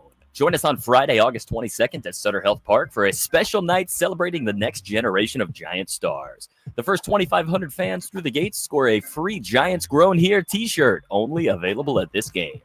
Don't miss your chance to rep Sacramento pride and see the Giant stars of tomorrow. Pick up your Giants Grown Here t-shirt on Friday, August 22nd. Get your tickets today at rivercats.com. Carmichael Dave here for my friends at American Energy Heating and Air. Yes, I always tell you they are a family-owned operation, been in business since 81, A-plus Better Business Bureau, but it is hot. We are in those Sacramento hot months. I want to focus on them being your second opinion partner. What does that mean? Maybe you've got somebody you're working with or you've worked with in the past in the HVAC world. Guess what? They want to give you a second opinion. How much does it cost? Nothing. You call them up and say, hey, can I get a second opinion on this deal? They come out and they either say, wow, that's a great deal. You should feel better about that. Or they say, we can beat that price. And usually they're going to beat it by a lot. Guess what? You just saved money and it didn't cost you anything to find out. It's a no-lose situation. Go with a trusted company. American Energy, 916-520-9990. That's 916-520-9990 or AmericanEnergyAir.com. Jingle Singers, take it away. Call 916-520-9990 now. Get ready for a night out with Jordan Davis. It's Country in the Park 2, Saturday, September 13th at Cal Expo. Along with special guests Mitchell Tenpenny, Locash, Vincent Mason, and Avery-Anna. Make it a family day out with food trucks, games, dancing, and more. Saturday, September 13th at Cal Expo. Sponsored by the California Army National Guard and Hop Valley Brewing. Tickets at CITPFest.com. This is the story of the one. As a safety manager at a manufacturing plant, he does everything he can to keep his coworkers safe. From finding ways to reduce risks to keeping safety supplies in stock. And for that, he relies on Grainger. Grainger offers a broad range of quality products and next-day delivery, so he can always play it safe. Call 1-800-GRAINGER, click Grainger.com, or just stop by. Grainger, for the ones who get it done.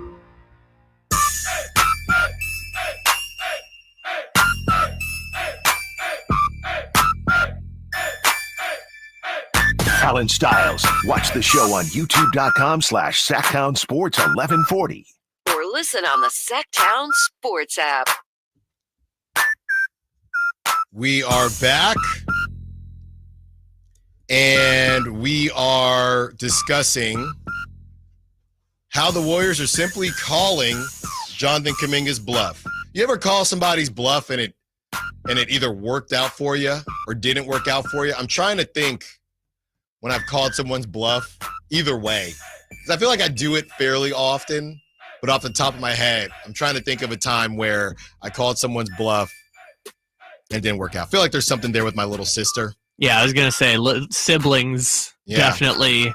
Something if we both do something, and if you tell on me, it will implicate you as well. So I don't think you're gonna tell on me, right? Hey, you saw me.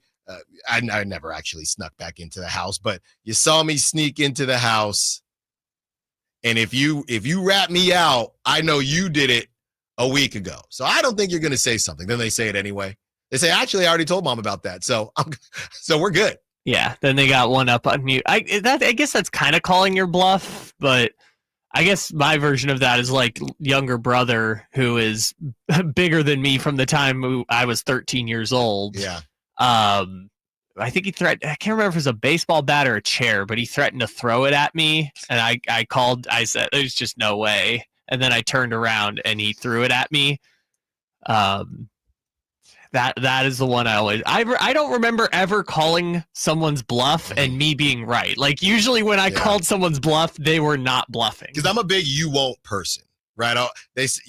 Somebody says something you won't, and I think it maybe, I don't know if it's a millennial thing, but we used to just always say you won't do it. You won't do it. And then they do it. And okay. I remember even in Vegas Summer League, Frankie Cardicelli, Brendan Nunez, Chris Watkins. We bring the boom. That's what we do. Frankie, we don't even need to play that because Frankie was just there. Okay. He was not actually participating. He was not bringing the boom? No. We roll up to the roulette table. Allen, you won't. I did. And it did not work out for me. That's all I got to say. That does not count as calling someone's bluff. Well, they called it. You would have had to have been like, oh, I just can't. But, I mean, come on, Alan. We know you. They called my bluff, and it did not work out. And the Warriors are simply calling Jonathan Kaminga's bluff as far as your segue strikes again, as far as taking the qualifying offer. And this is what Brett Siegel had to say. Then we have some sound from Sam Amick. It just makes zero sense from anyone's perspective for Kaminga to take this one-year deal and try to increase his value in a tough situation, which is why all roads lead to a reunion between Kaminga and the Warriors. This has been the likeliest scenario since before free agency began, as his market was dry to begin with. Whether or not the Warriors slightly changed their contract offer to Kaminga, it is believed that Kaminga will ultimately blink first and accept Golden State's offer. Something that could have been done weeks ago to avoid all the unnecessary drama. That's from Brett Siegel. And let's hear what Sam Amick had to say as far as the Warriors' distaste for wanting to trade wanting to trade Moody or Buddy Hield in a Jonathan Kaminga deal. Here it is. The Warriors are going to play this thing out. The one thing that I kind of ended up, even after writing my story, kind of learning and then tweeting about was that, and listen, it's both sides are posturing, but like the Warriors' distaste for having to move either Buddy Hield or Moses Moody being a factor is something that was underscored to me. And really, Buddy in particular had so many good moments in the Warriors playoff run. And not that it matters all that much, but like on social media the other day, I noticed Jimmy Butler, continuing his hilarious bit with Buddy and shouting him out on his social media. They've got a lot of chemistry and so that is a factor. And then of course you have the discussion about pick protections.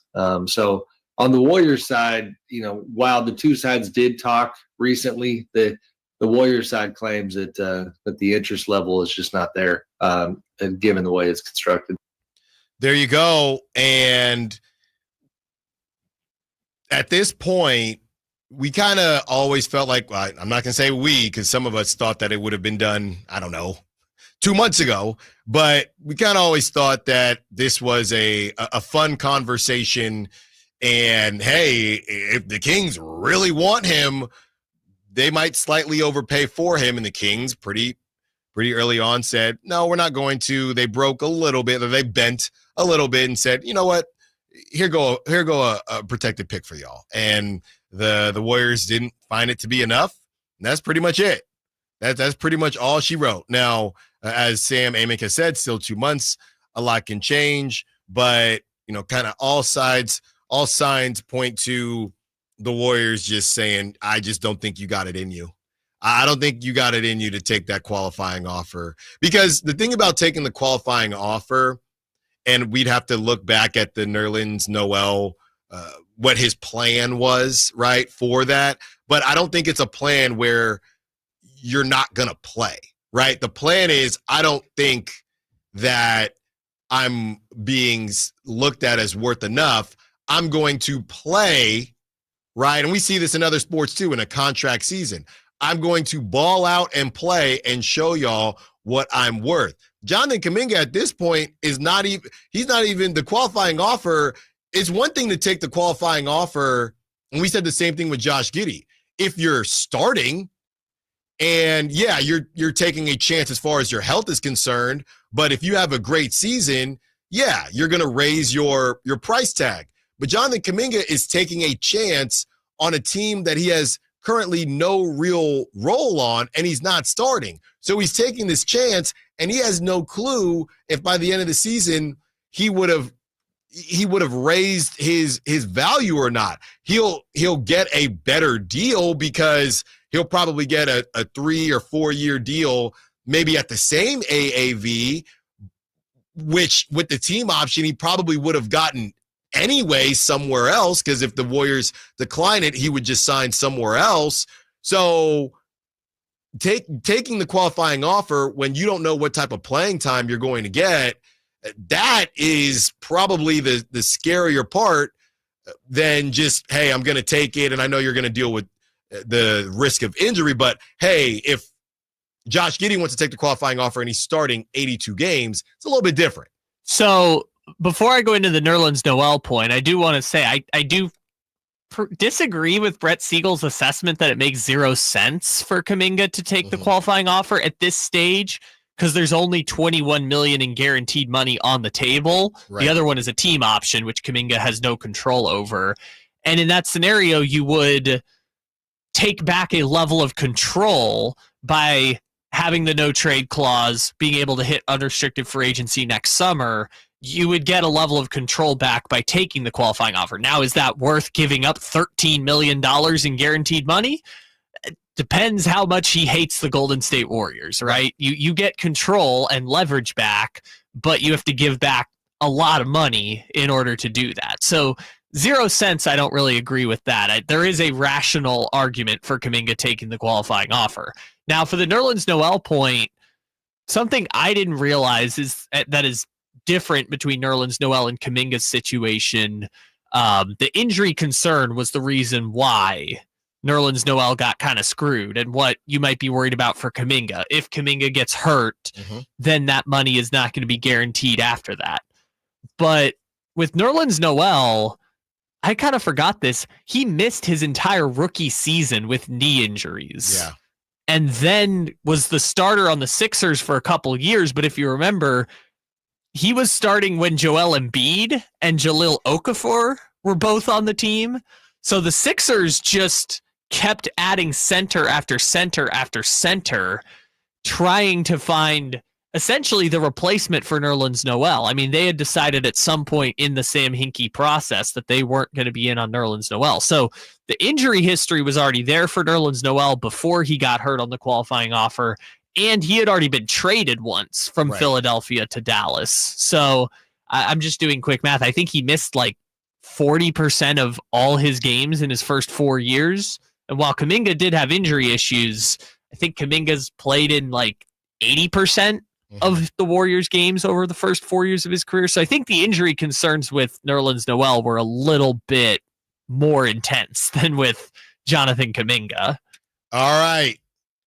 It is time for Allen's secret weapon. Okay. Now this guy, it's not a trade candidate. He could be extended by this team, but whether he's extended or not going into next season, I think this is somebody to closely monitor. Hyper athletic, 6'8", 6'9", 22, maybe he might not even be 22 yet. 22 years old. The Kings should spend a lot of time focusing on this player, whether it be restricted free agency or via trade. And I'll tell you who it is when we return. You can try to guess. Somebody gets Patrick Williams. Heck no. We'll tell you who it is when we return. Allen Stiles, Sacktown Sports. Hi, Zoe Saldana. Welcome to T-Mobile. Here's your new iPhone 16 on us. Thanks. And here's my old phone to trade in. You don't need a trade-in. When you switch to T-Mobile, we'll give you a new iPhone 16. Plus, we'll help you pay off your old phone up to $800, and you still get to keep it. There's always a trade-in. Not right now at T-Mobile. I feel like I have to give you something in return for karma. That's okay. I don't really have much in my purse. Oh, let's see. Juice box. I'm a mom. I'm good. Seriously. Let me check. Oh, hot sauce. Take it. Really, I'm fine. Oh, I have raisins, a balloon. Wait one sec. I've got cupcakes in the car. Switch to T-Mobile. Get a new iPhone 16 with Apple Intelligence on us. No trade-in needed. We'll even pay off your phone up to $800.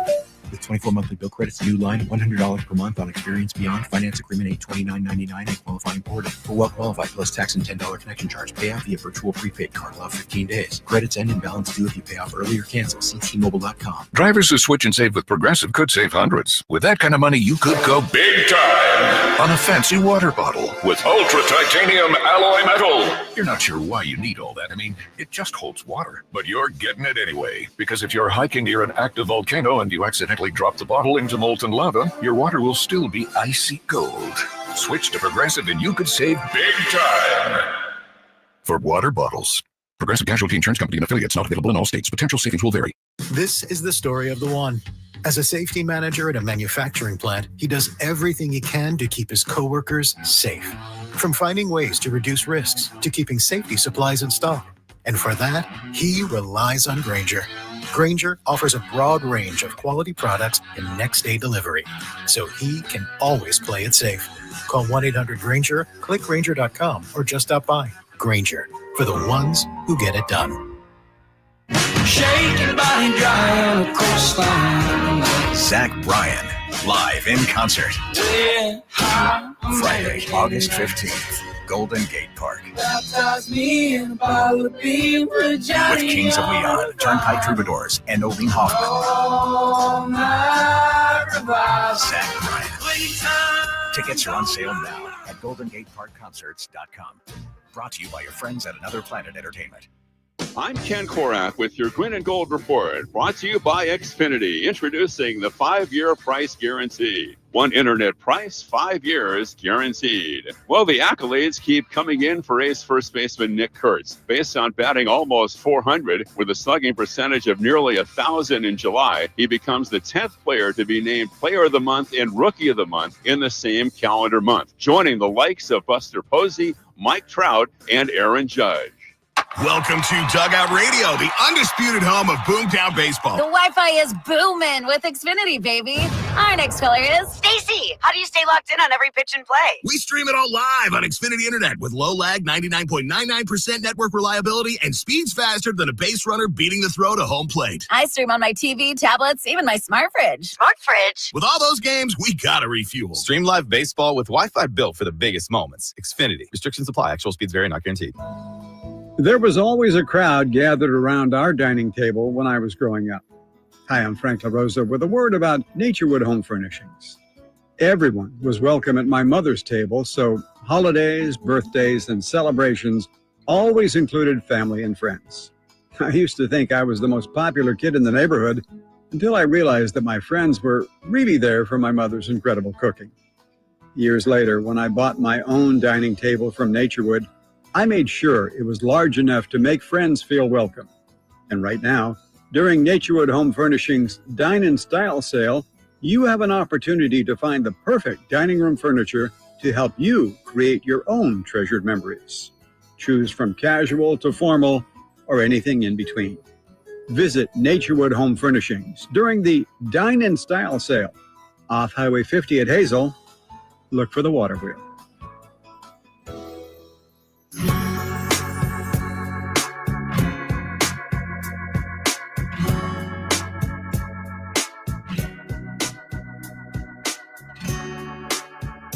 Allen Stiles You can join the show by texting 916-339-1140 on Sacktown Sports.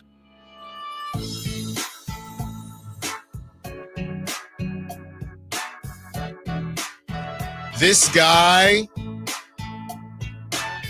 someone I grinded film on. He is 22. He just turned 22. Okay. That sounds good. 6'8", power forward. We have none of those. Can handle the rock a little bit. First round pick, 9th overall pick. There are people and fans of his current team that are calling him a bust out of the other draft picks that they have acquired. He played 54 games last season. Wish he played a little bit more, but 54 games, 11.4 points per game, 6.5 rebounds per game, 2.4 assists per game, 53% from the field, 30.8% from three, 69% from free throw, and a unique free throw, I might add. 184 games played in his career, 11.4 points per game for his career, 6.1 total rebounds per game, 2.8 assists per game, 46% from the field, 29% from three. Hey, he's working on it. He's still young. 72% from free throw. Okay, he played 25 minutes a game last season. The season prior, he played 74 games at 29 minutes per game. In his rookie season, he was on the all-rookie team, played 56 games at 26 minutes per game. He is a willing defender, a very, very willing defender. Not good, but willing. Yeah, well, he's got some highlights on him.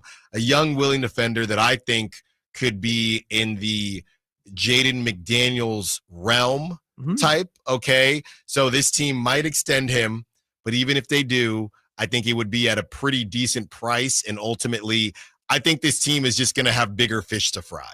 I think this guy needs to develop a little bit. There's a little bit of Jonathan Kaminga in him. Jonathan Kaminga, much more talented offensively, but high motor, highly athletic, and I'll give you the final hint as we are about to reveal here. Always has a new hairstyle. And with that, I'm all the way in, Allen. And with that, I give you, and I don't even know how I came about this. Well, how I came about this is I still have some Spurs reporters in my algorithm from all the De'Aaron Fox stuff.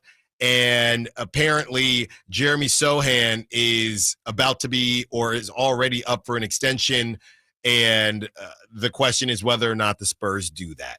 If the Spurs don't do that, then welcome to the restricted free agency world, Jeremy Sohan, where the Spurs could say, hey, we can just move off of him, or if we get him at a good price, we'll keep him, or they could sign him and trade him next season, a la a Jordan Poole type of situation. But yeah, Jeremy Sohan, look, he's raw. All right, he is a raw talent, but he is hyper athletic. I don't know if you get Kaminga, if you still need Jeremy Sohan on the team. They don't necessarily play the same way, but I just don't know how it would work. I think Jeremy Sohan is probably never going to be a gifted scorer, right? I don't think that Jaden McDaniels is a highly gifted scorer. I think he's improved every season, and I think that he can shoot the three ball. Maybe it's more Nickeil Alexander-Walker, even though Jeremy Sohan is bigger than Nickeil Alexander-Walker. So maybe it's a combination between the two. But if the Kings decide to go in this young direction, if they decide to continue with Domantas Sabonis, and obviously they'd still have Zach LaVine, but if it looks like they're not going to say uncle, then I don't think Jeremy Sohan makes sense. But if it seems like they're going to move into this kind of young realm, and you talk about a second draft situation, I'm not saying he's ever going to be a superstar, but based on where the league is going, he's not. Yeah, like I said, he's raw.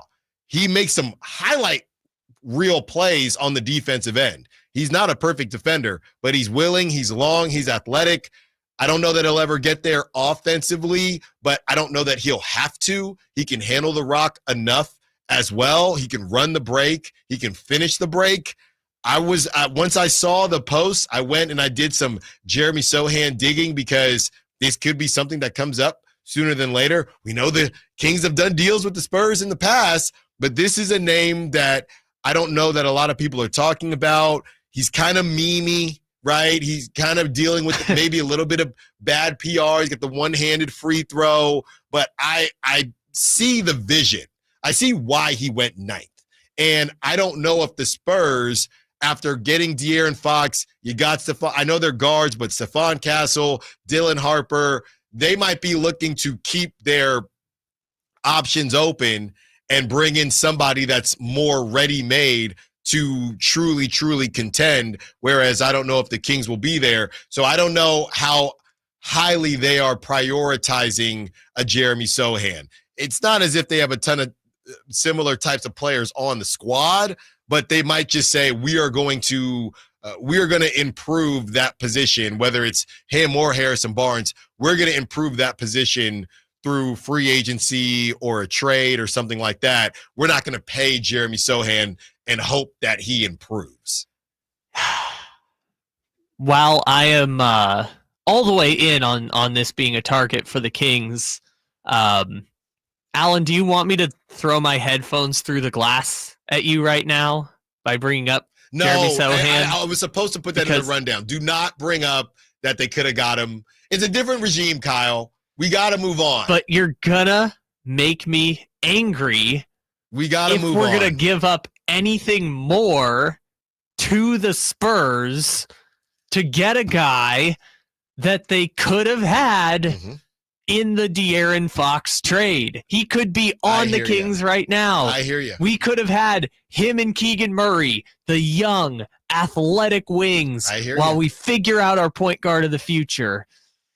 And we don't have him because for some godforsaken reason, they decided that they were going to get Zach LaVine and nothing else. I hear you.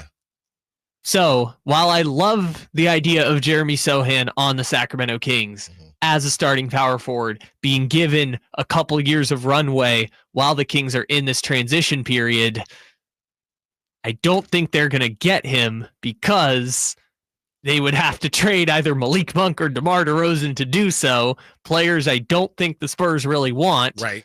And they could have already had him in the De'Aaron Fox trade. I hear you. I would take Champagny, honestly. Sohan would be nice. I just wanted Champagny. Yeah. Just give me any of them. Yeah. They couldn't get a single one of the young players from the Spurs. I'm at some point you have to be at peace with it. I mean, how much you don't more have to, but at some point you got to be at peace with it. And there's going to be a lot of options out there, right? We might, like I said, we did the trade candidate thing for how long to kick off the offseason. There are going to be a lot of different options out there, but this is a guy who I'm just looking at young athletic pieces that if whether you win the lottery or not, I'm just looking at accumulating, getting younger athletic guys. Yeah, that's what I'm looking at. Because I don't know that you can have him and they don't play the same position, but I just don't know that it's necessary. Jeremy Sohan is probably never going to be an offensive first type of guy, which is fine. But if something happens with the Kaminga thing, if they end up being out on Kaminga, we're trying to figure out how much the Kings want Kaminga. I think a good bit, but they could get outbid by somebody else. There are going to be other athletic kind of second draft guys available. And this was somebody that I came across. Yeah, this is a great choice, right? I mean, former top 10 pick. Right, 916, Jeremy sucks. He's got bad PR right now, which I think is good for the Kings. What is interesting, though, is that, they got Harrison Barnes to facilitate the DeRozan trade, which now they could end up sending DeRozan back to get Jeremy Sohan, at which point I'm like, how much more can the Spurs take from us? But I will say, Harrison Barnes is going to be their starting power forward over Jeremy Sohan. Last year, they started Harrison Barnes over Jeremy Sohan. As much as Kings fans bagged on Harrison Barnes on the way out the door, and I felt like some of it was really unfair to Harrison Barnes, like the fact Sohan isn't getting that runway versus a 34-year-old who doesn't really factor into the Spurs' future as much, it is pretty revealing about how they feel about Jeremy Sohan, the player. If Harrison Barnes is going to spend 2 years starting over him, while it's not like Sohan's even expensive. So I mean, Sohan and Barnes will be off their contracts by the end of next year, but I don't know what they're going to. I think at this point they would rather just re-sign Harrison Barnes. Yeah. I mean, if Barnes is already starting over Sohan, wouldn't you rather just give the money to Harrison Barnes on a shorter deal? Which is crazy. I mean, it's crazy that we're here at that point. Like I said, the Spurs are going to be, I think, looking to get a third piece. This is what we always thought was going to happen. Yes, they have the draft. They have the guys they just drafted, but they might be looking to really one-up it here and turn it up a notch with somebody that's maybe more established. And I'm not going to say big three, but giving you a little bit more than Harrison Barnes. And again, how the season goes, I think will kind of dictate how they move forward, if they're ready to take that leap or not. When we return, let's chat with Brendan Nunez, who we are going to spend some time with and discuss whether there is too much hate going on with the Kings roster. Allen Stiles, Sacktown Sports. The Carmichael Dave Show with Jason Ross. One of our chatters, Jess, was in the building. They're having a conversation about media. She said, not media like Dave. I mean real media. Dave is weird media, which is fine. You're so weird media. Weird media. You can listen to the Carmichael Dave Show with Jason Ross Monday through Friday from 6 a.m. to 10 a.m. on 1140 a.m. YouTube or the Sacktown Sports app. This is the story of the one. As a safety manager at a manufacturing plant, he does everything he can to keep his coworkers safe. From finding ways to reduce risks to keeping safety supplies in stock. And for that, he relies on Grainger. Grainger offers a broad range of quality products and next-day delivery, so he can always play it safe. Call 1-800-GRAINGER, click Grainger.com, or just stop by. Grainger, for the ones who get it done. Hi, Sacramento. It's the No Surprise Guys at Bell Brothers. AC acting up? Call Bell Brothers. Need a new system? Get $2,500 off, 0% financing and no payments for 12 months and approved credit. Just need a tune-up? Get an $87 AC maintenance with same-day appointments. We're on time, quote up front, and fix it right. No surprises. Call Bell Brothers or book at thenosurpriseguys.com.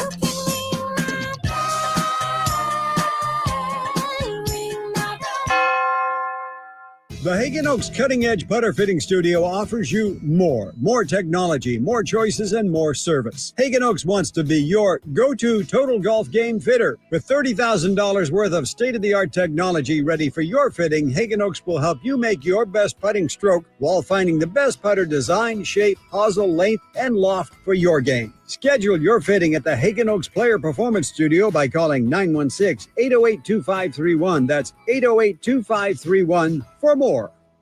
KHD1 Sacramento, KYMX HD3 Sacramento. From the Power Business Technology Toshiba Studios. Sacktown Sports, 1140.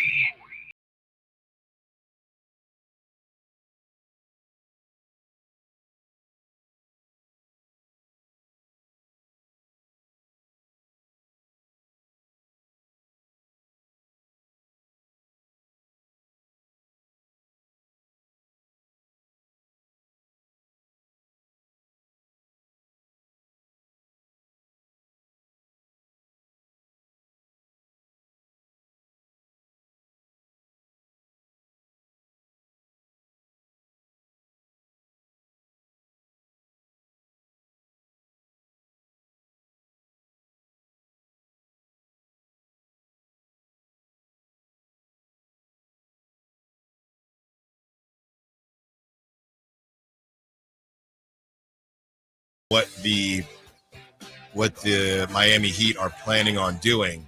But Tyler Herro, yeah, another name who he becomes eligible for an extension in October.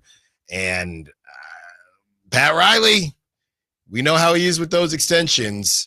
Tyler Herro, I know, just throw him in another combo guard conversation. He's basically a version of Devin Booker to me, where he can play point guard, but is that his best position?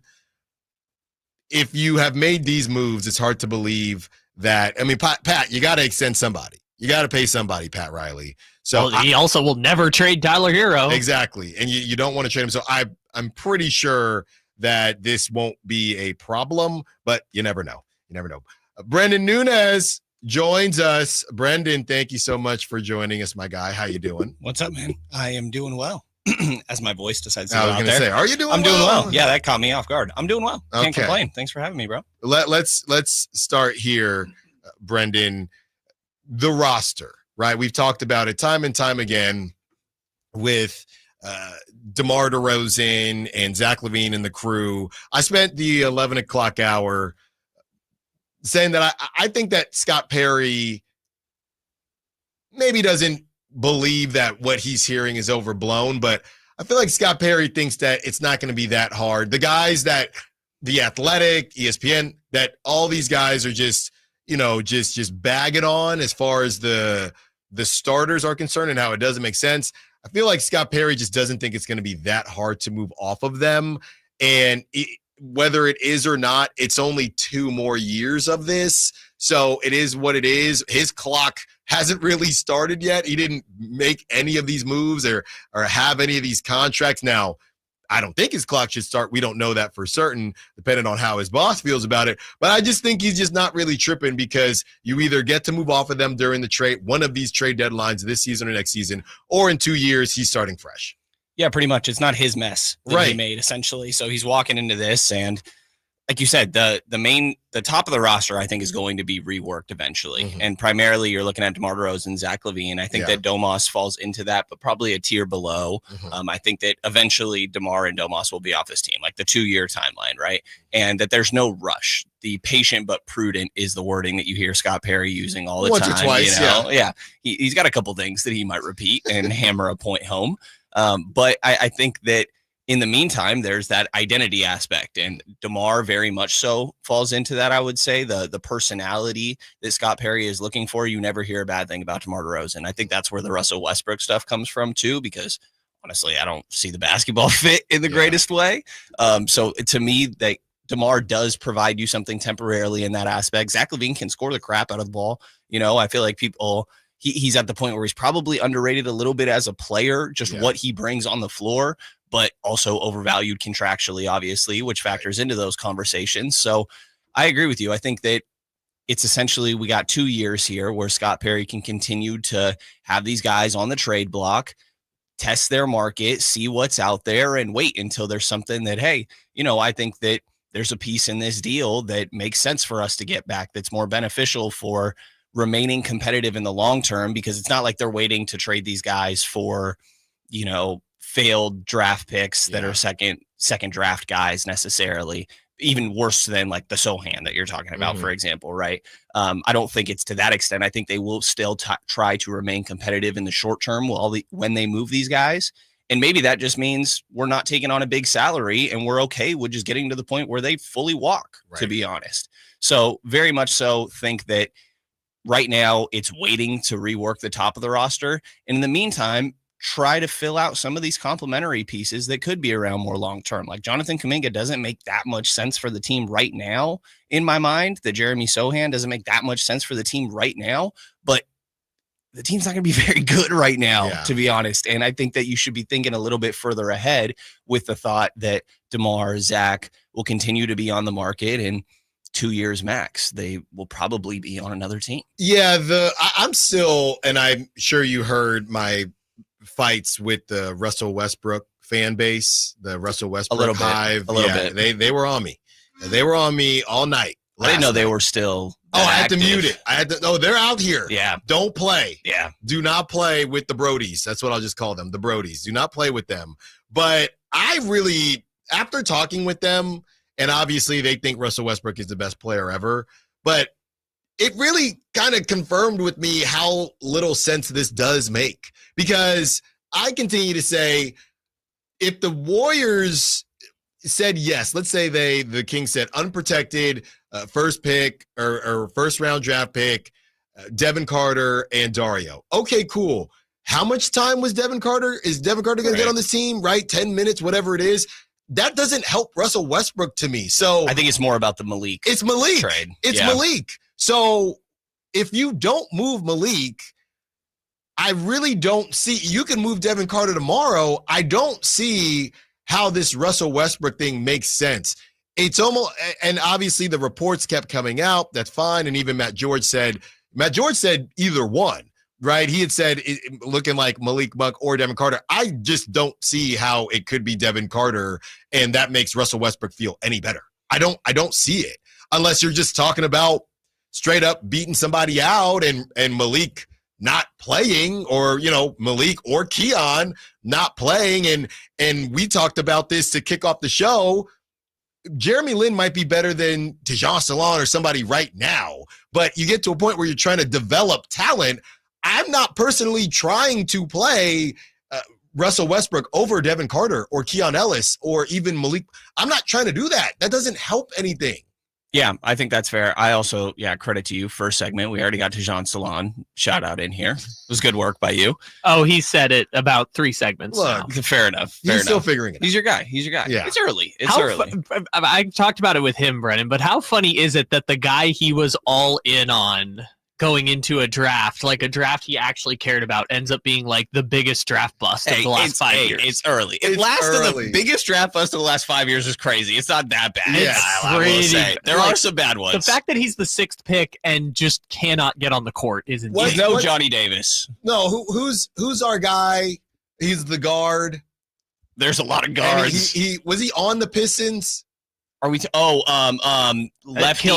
Fred, Killian Hayes. Yeah, Killian Hayes. That was 5 years ago. There's some bad ones. There's some bad ones. Hayes, but what were you saying? Yeah, I mean, on the Russ thing, I honestly, I keep coming back to the culture and identity thing that Scott Perry wants, but that's mainly because I don't really see the basketball fit. Yeah.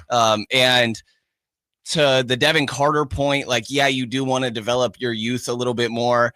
I don't get the sense that they're the most optimistic about Devin Carter.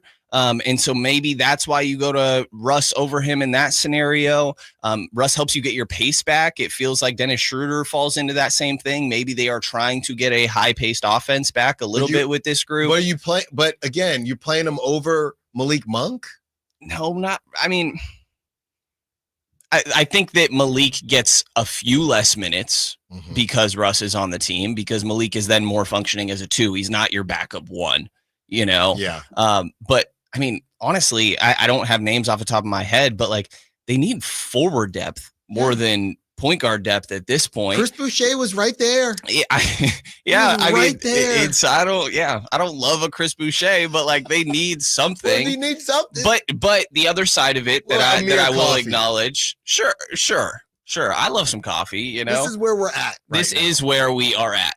Trey Lyles, baby. There you go. Still out there. But the thing I will point out is that like all the talk this offseason is, hey, we need a point guard. And they got one in Dennis Schroeder. And I just think you have to keep in mind, like, if something happens to Dennis Schroeder, we're right back to, hey, we have no point guards on this team. And so that's where I'm like, I see needing another guy. To be honest, from my perspective, again, I think they're going to be very mediocre this year. That like, no, you can just, you know, for a little while. How many games last year did we see that essentially Malik Monk was the point guard of this team? DeMar DeRozan, Domantas Sabonis, these guys can all handle the ball. Yeah, it's not going to look pretty, but I don't know that it's going to be much worse than what it would be with Russell Westbrook running the show. So I don't know. To me, a lot of it feels like it's trying to be that culture and the identity of the team, the hard-nosed, almost Detroit-style basketball that's very Scott Perry, that you're not going to push us around, and having that sort of energy on the team and leadership more than the basketball production, which, hey, again, if you're going to be a mediocre team like next year, I guess you should make sure you have a good locker room in the process, if you can. Yeah, even though Russ is a weird one. Russ is a weird one, too, though, locker room-wise. Like, I talked to Denver people last year, and they're like, he was pretty upset about not starting. And it's like, well, you're not going to start on this team, but I'm sure that must have been communicated. That's what I was fighting with the Brodies about, or the Brookies, whatever we want to call them. That's what I was fighting with them about, because I didn't love when it came out. I thought, because I don't have a problem with, I like Russ. It's just, I'm looking at it from the Kings perspective and the roster construction. That's all. But you had the thing come out from Ramona Shelburne they were still in the playoffs about that locker room stuff, and Aaron Gordon had to speak on it. It's just weird. It's just weird stuff that seems to happen that I just don't think it's just the juice is not worth the squeeze to me at all. At all. Yeah. He's definitely a like high risk, high reward player, I guess, at this point in his career. And that varies on a game to game, sometimes quarter to quarter basis. Right. You know, if you like watching the postseason last year, there's a game or two where you're like, wow, Russ is playing great in this one.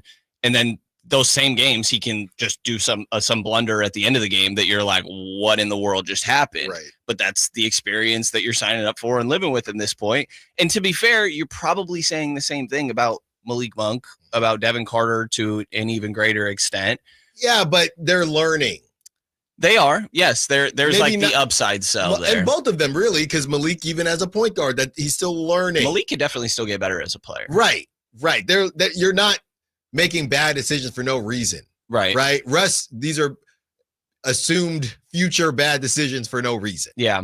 I think it's more about having like the point guard that the idea of a point guard and why Perry, I think, wanted a point guard so bad, which obviously there was just very much a need. But I think it's more so a facilitator, a guy to come down the floor and be like, hey, Zach hasn't touched the ball in 4 possessions. I'm going to make sure to go to this side, you know? And I think that's more Russ than it is Malik and Devin. And that's what Dennis Schroeder falls under a little bit, even though these guys also have their moments of big ball stoppers. Don't get me wrong.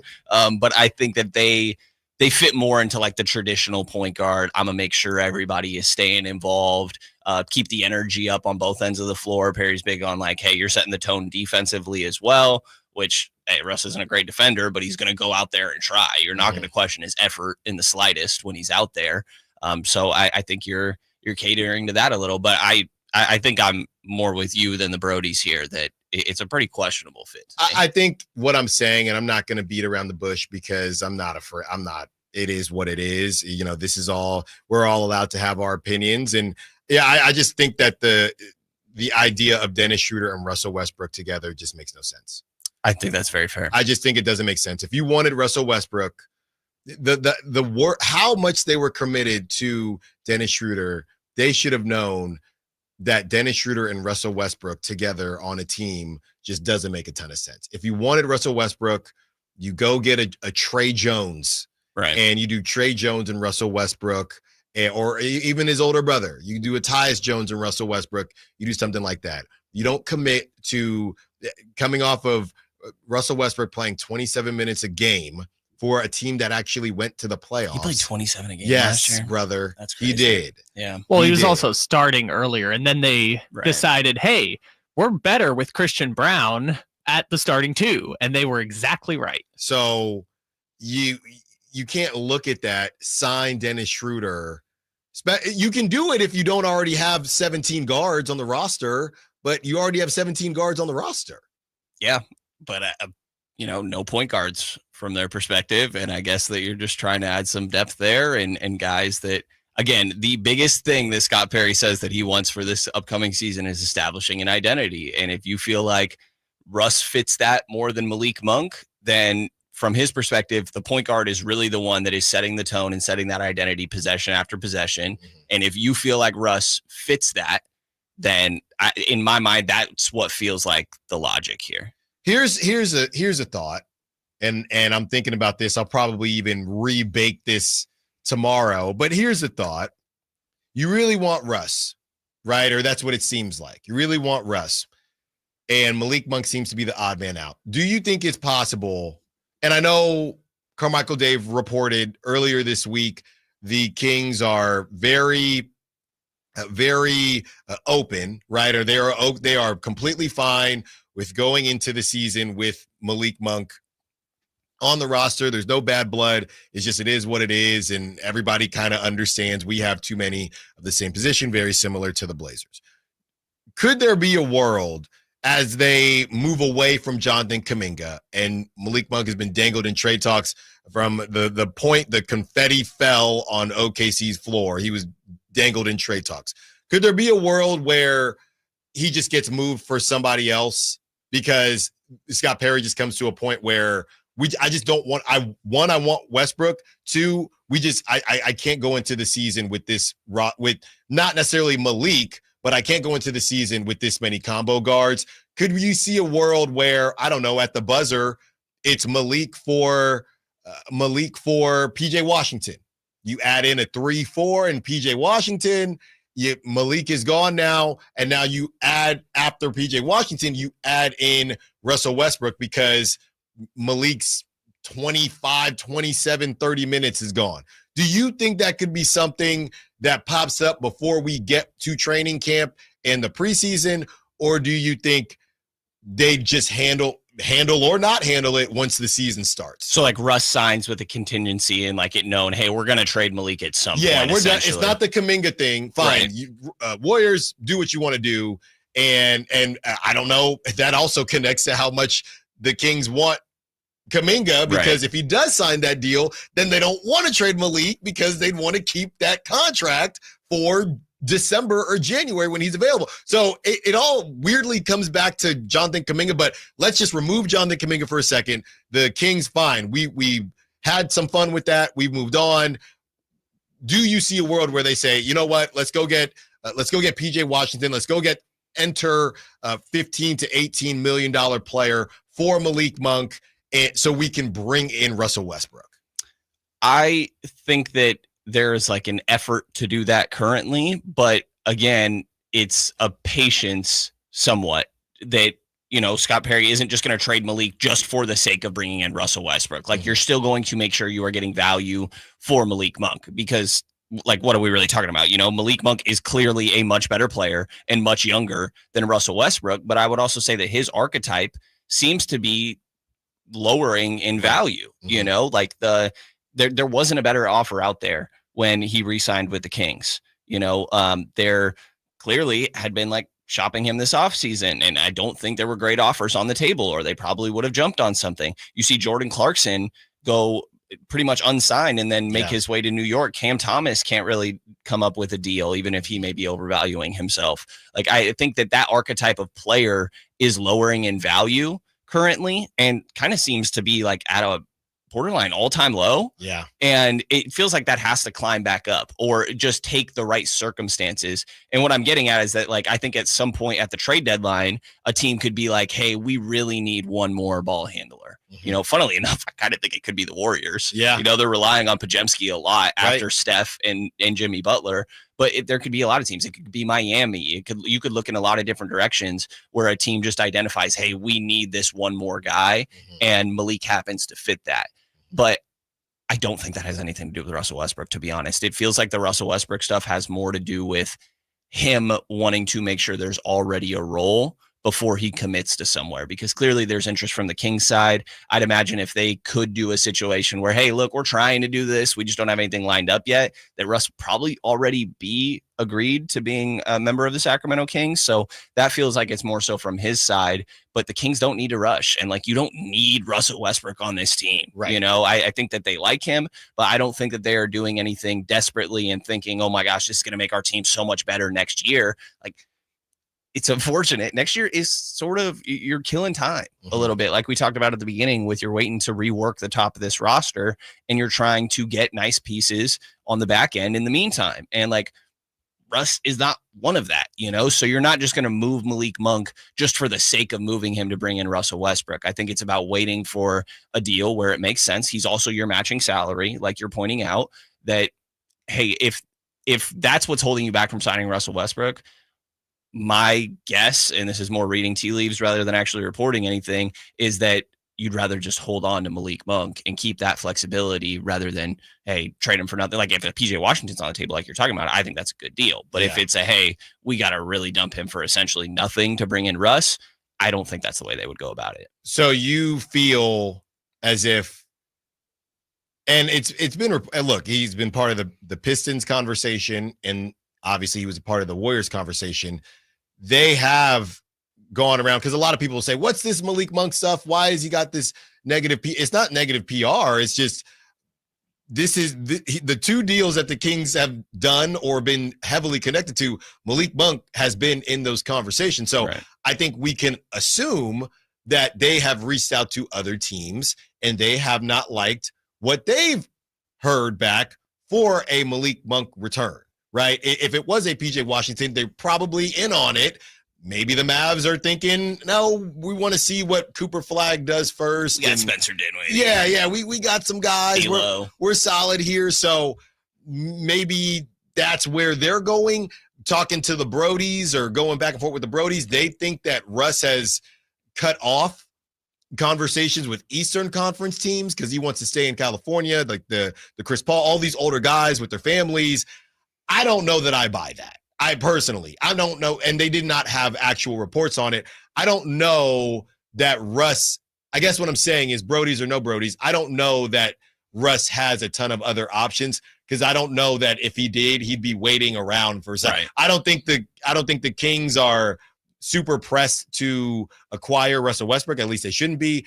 And on the flip side, I think if Russell Westbrook had other options, even if it was on the East Coast, I can't see him saying no. Who's the other team he's been linked to most? He was Detroit? He was linked to the Bucks, and then the Bucks got Cole Anthony. He was lightly linked to the Knicks, and they got Jordan Clarkson. That's right. So, and I just don't find a world where Russ turned down the Bucks and the Knicks. I don't see that.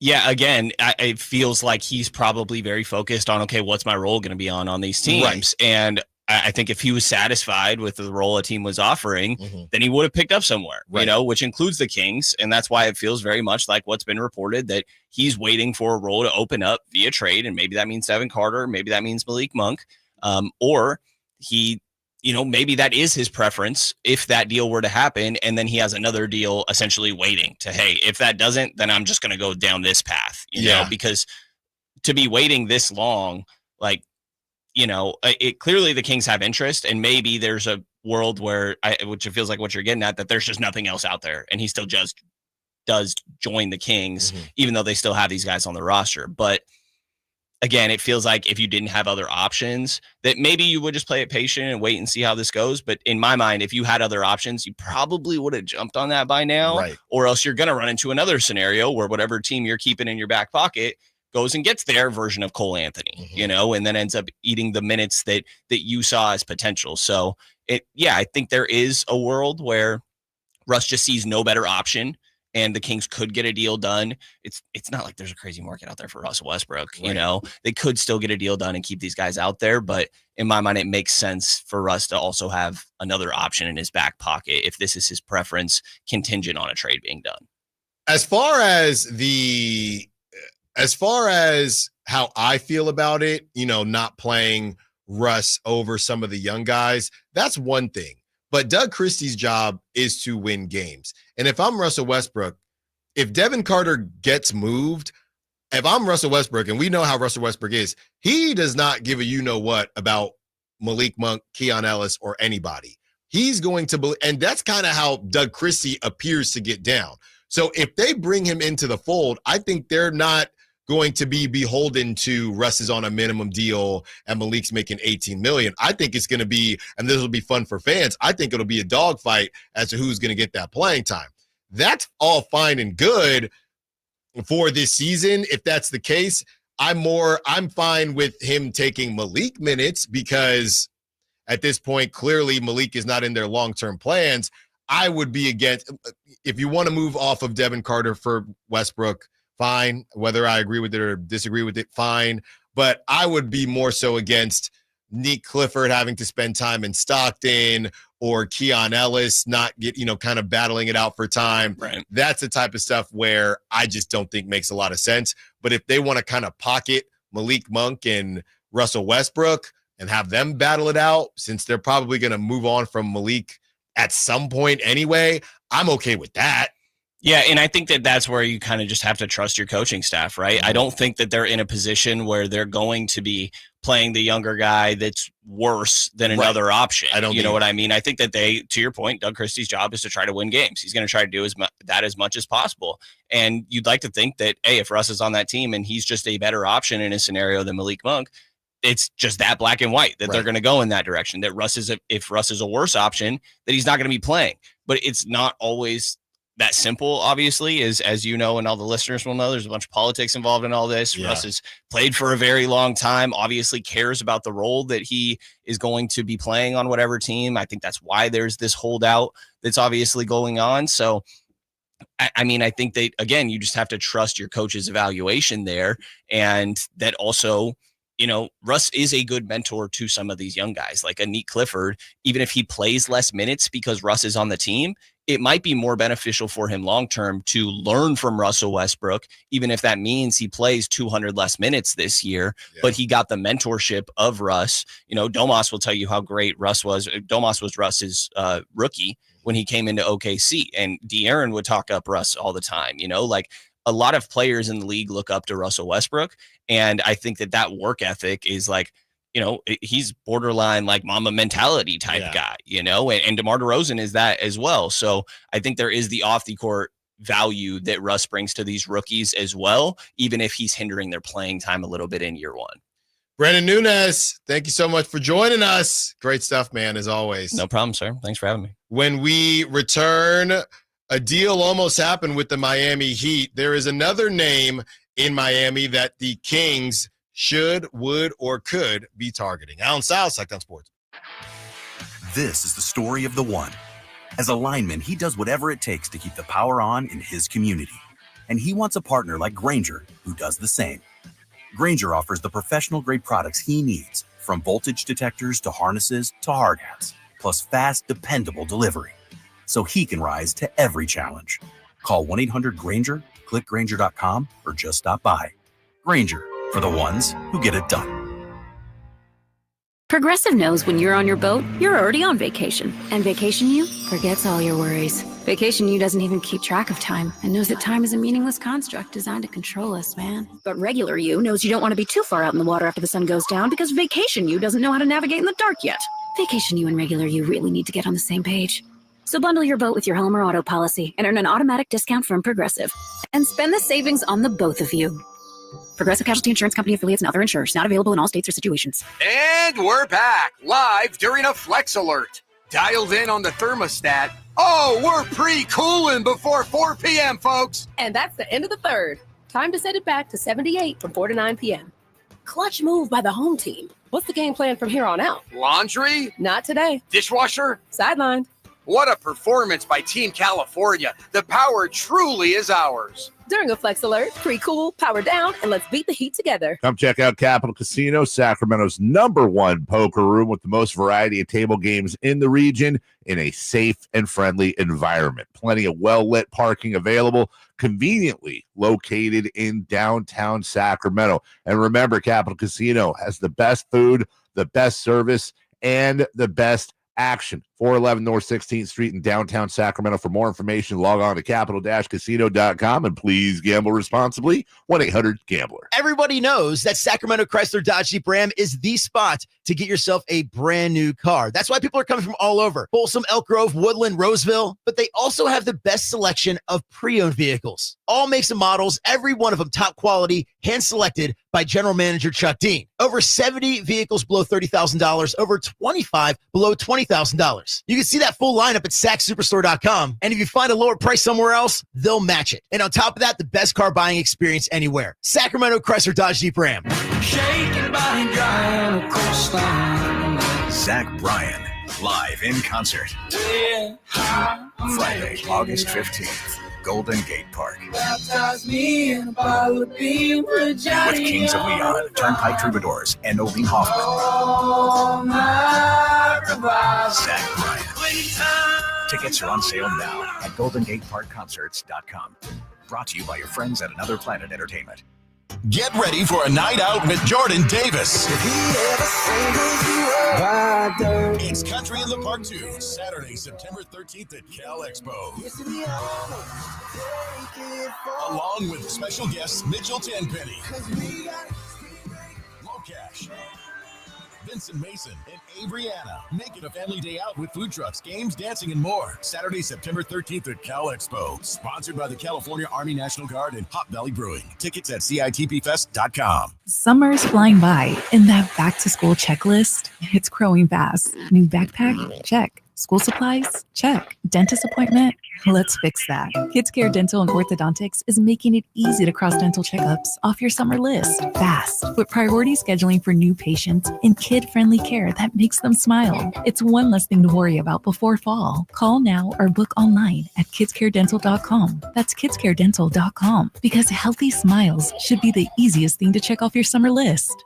Saturday, August 9th, it's the Night of Champions at Stockton 99 Speedway. Meet past champions during the exclusive autograph session. Then buckle up for pro late models, mini stocks, and more. Tickets start at just $20. Get yours now at Stockton99.com. Be there.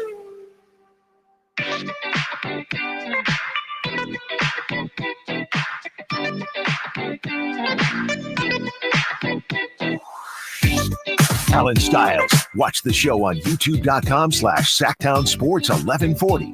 Or listen on the Sacktown Sports app.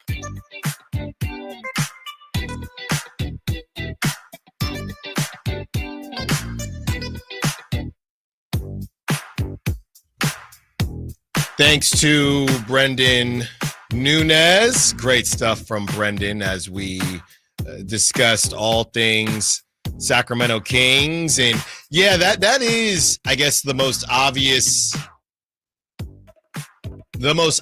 report that hasn't been reported. That obviously Malik Monk has been talked about with other teams, and even the PJ Washingtons of the world. We don't know that for a fact, but it's clear that the Kings, if they were interested in Jonathan Kaminga, right? Obviously, PJ Washington older than Jonathan Kaminga, but the idea that they know this current situation and current roster construction doesn't make a ton of sense. They know that, and even though they know that. And because they know that, I should say, they've probably tried to fix this, but aren't getting any bites that they think is worth it. I think that is the kids say, you said the silent part out loud. I think that's the silent part out loud that, we spent so much time talking about Kaminga. It's pretty clear that the Kings have talked to other teams about Malik Monk, trying to just move that guard position. And at least early on in this conversation, it has not gone well. Now, going back to the segment that we had as far as why Scott Perry feels pretty comfortable in the current situation, you could throw Malik Monk onto that list of just a buffet towards the NBA trade deadline. And even after this season, where it's DeMar DeRozan on a non-guaranteed deal, Zach LaVine with one more, and it will officially be an expiring contract with one more, or we have one more year left on his deal. Then you'd have Malik Monk with 2 years left, but he might have the most value out of those three. He'd only have 2 years left at that point. So it all kind of goes into the same pile of Scott Perry just feels like it's going to be okay. I like the analogy of the buffet line headed towards the trade deadline, right, where it's like, what do you want? You want Chinese, you want pizza. Did you ever have Soup Plantation up here? No, I did not. Okay, that was like our version in Southern California of like Golden Corral, basically. My God, they went out of business during the pandemic because can't really be doing that. But God, that was so many wonderful childhood experiences at the buffet. And I love the idea of, you just at the Soup Plantation, you had chicken soup, mac and cheese, pizza, pasta. You could get like fish or something like it's that ice cream machine. Like you could get everything your heart desired. And the Kings have so many different things.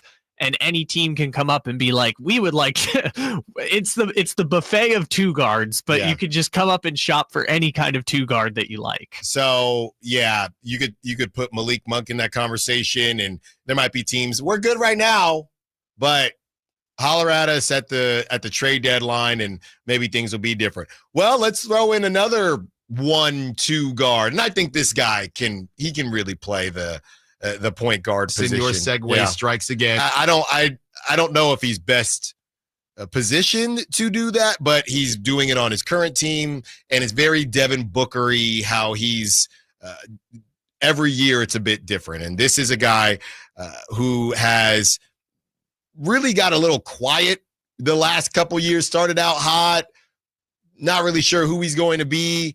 He's been untouchable in the past, and ultimately he could be a second draft guy that nobody really thought would end up being a second draft guy, and that is Tyler Herro.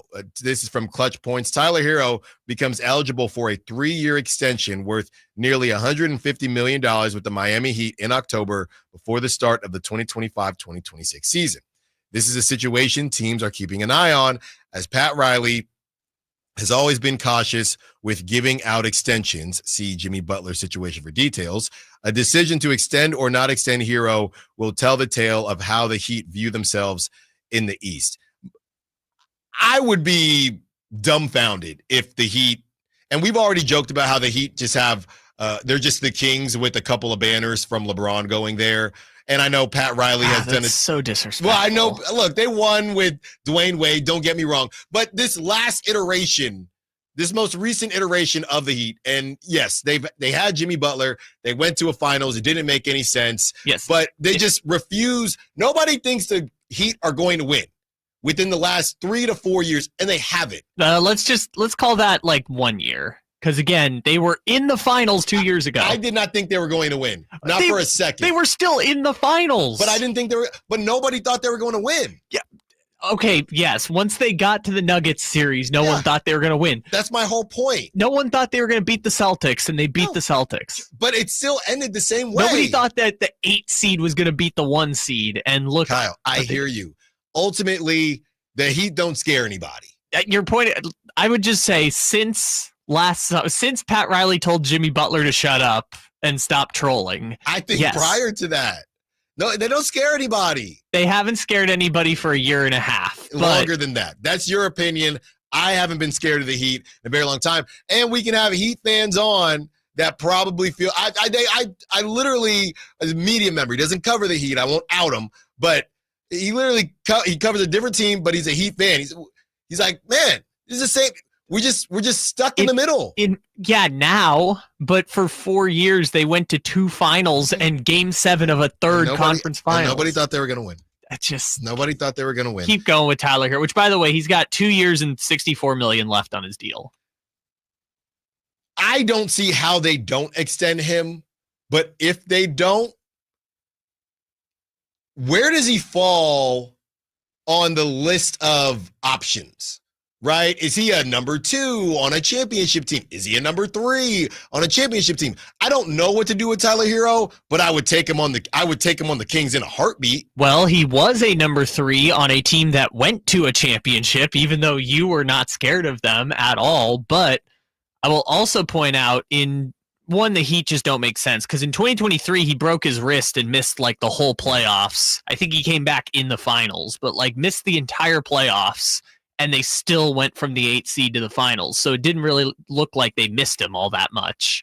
But I feel like at this stage of his career, he kind of is Zach LaVine on the Bulls, if that makes sense, right? He's like Zach LaVine 3 years ago. Right. Doesn't play a whole lot of defense, can ball handle, but he's probably better at the 2. And at a certain point, the Bulls made the decision he's going to be a 2.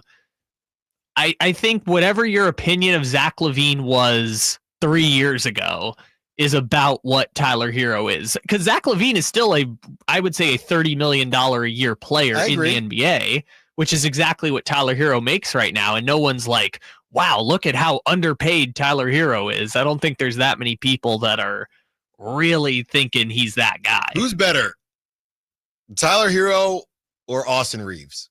Tyler Herro. By how much?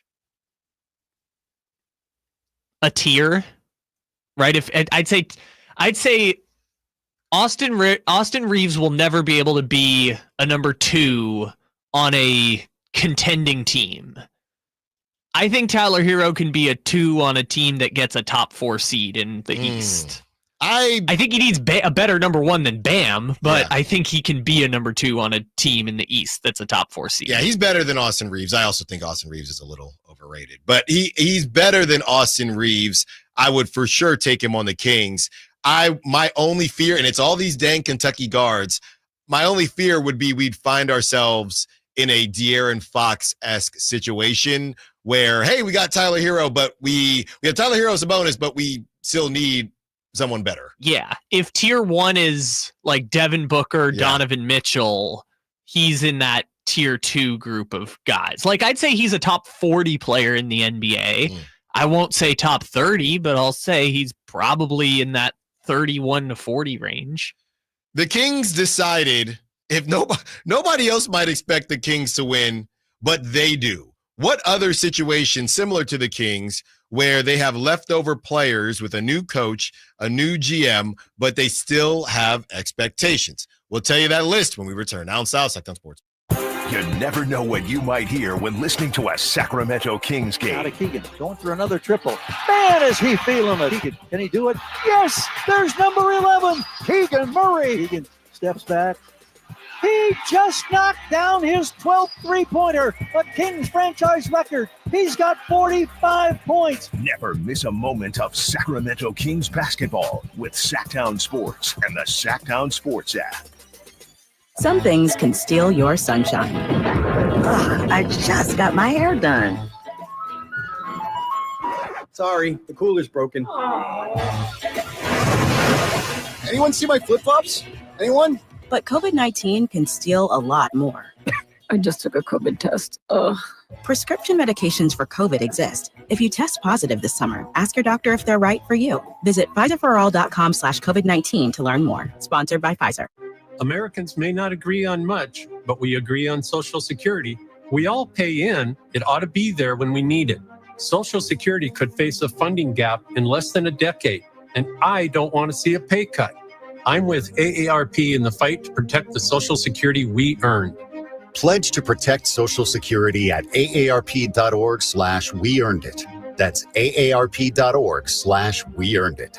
Paid for by AARP. Finding great candidates to hire can be like, well, trying to find a needle in a haystack, but not with ZipRecruiter. Its powerful technology actively finds and invites qualified candidates to apply to your job. So while other companies might deliver a lot of hay, ZipRecruiter finds you the needle in the haystack. See why 4 out of 5 employers who post a job on ZipRecruiter get a quality candidate within the first day. Try ZipRecruiter for free at ZipRecruiter.com/free. That's ZipRecruiter.com/free. Staples presents That Was Easy. Seems like back to school happens earlier each year. First day of school coming in hot. And this year, my kids had massive supply lists. Folders, notebooks, and pens. Oh, the humanity. But Staples had everything I needed, with some items just 25 cents. Watch the small print. No. My back to school budget was saved by Staples Easy Button. Everything for school, in stock and as low as 25 cents. Staples. That was easy. In store, online, and on the app. In 23 while supplies last. With 25 award-winning years in Northern California, Ashton & Price is your local injury law firm. Pro attorney tip: if a firm presents it's local, but they're in LA, red flag. If your first consultation is not with a lawyer, big red flag. At Ashton & Price, your first consult is with a local attorney, and if serious injury prevents travel, a lawyer will come to you. Still not enough? George Washington's my uncle. At Ashton & Price, no red flags, just red, white, and blue.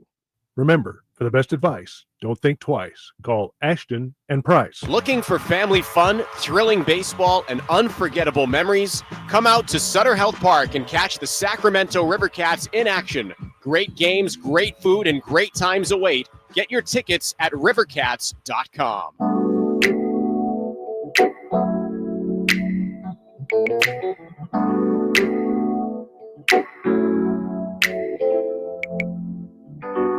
Allen Stiles You can join the show by texting 916-339-1140. on Sacktown Sports.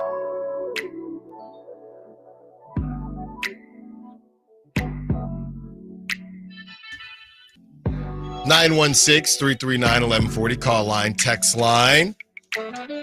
We have the code word. We're giving you the chance to live the sweet life with me, Allen Stiles, this week with the ultimate giveaway of a Sacramento Rivercats suite for August 20th. Each suite includes 20 tickets, dedicated suite attendant, cable television, and climate control, indoor and outdoor seating, panoramic view of the game, and access to the Sky River Casino Solon Club. Listen all week for the keyword of the day to text in to 916-339-1140 for your chance to win. The code word today is diamond. They are forever. Diamonds are forever. Diamond. Like Rihanna. D-I-A-M-O-N-D. Diamond. That is the code word for today. We will throw all your names in a hat based on how many times you text in throughout the week. You'll have better chances, and we will pick that winner. Also, we are approaching 2:00, which means you still have a little bit of time to get out to the Elk Grove Walmart for the annual backpack and school supply drive, 9 a.m. to 2 p.m. So like I said, a little over an hour left. Get out there, support the youth in Sacramento by donating school supplies to those in need. If you're running to Target or anywhere else like Walmart, anywhere literally outside of it, most in need of highlighters, Post-its, whiteout, mechanical pencils and pens, composition notebooks that are college ruled, binders, folders, pencil pouches, glue sticks, colored pencils. Any and all donations are very much appreciated. And thank you so much for participating. Got to get those glue sticks in. You got to. And I like the ones that dry clear. You got to dry clear. Sometimes they don't dry clear. I disagree. I like the purple. Yeah, you got to dry clear, all right? But anything that you can grab is very much appreciated. The Celtics, okay, another team that you don't normally hear in the same sentence as the Kings unless they're playing each other. They are another team that you could kind of put them in the same category as the Kings as far as what they've decided to do. In 2021, Danny Ainge got fired. Brad Stevens went upstairs. He left to be the GM, and Ime Udoka took over. So that was a situation where you had the same players. You did have a change in a lot, head coach and GM, but they were still expected to win. In 2023, the Hawks with Quinn Snyder, when they made that move, still expected to win. Because most of the time when you move off of your GM and you move off of your head coach, it's time to hit the reset button, blow on the cartridge, and Kyle doesn't know what that is, but blow on the cartridge. Or PS2, when you go, when you blow on the disc, then you would wipe it in your shirt, or you would find some tissue and you would put it back in the PS2. Just one generation after, but Xbox 360, you had to do that. There you go. So that's normally what happens when you move on from your GM and or your head coach, but not a similar situation. And now that I brought that up, there are actually a couple of those situations going on right now, right? You can look at the Nuggets. The Nuggets, a situation like that where new GM, new coach, they clearly still have expectations. Yeah, the internal promotion for both of them. That's right. The Grizzlies just got rid of their coach, though, right? Yeah, Tuomas is the new coach, but it's still Kleiman. There you go. So the Grizzlies there's a couple that are just new coaches, but the Nuggets... The Pelicans also are like new GM, but same coach. They don't have expectations. I mean, they sure do. They just traded their first-round pick next year. No, they have expectations for 2-3 years from now.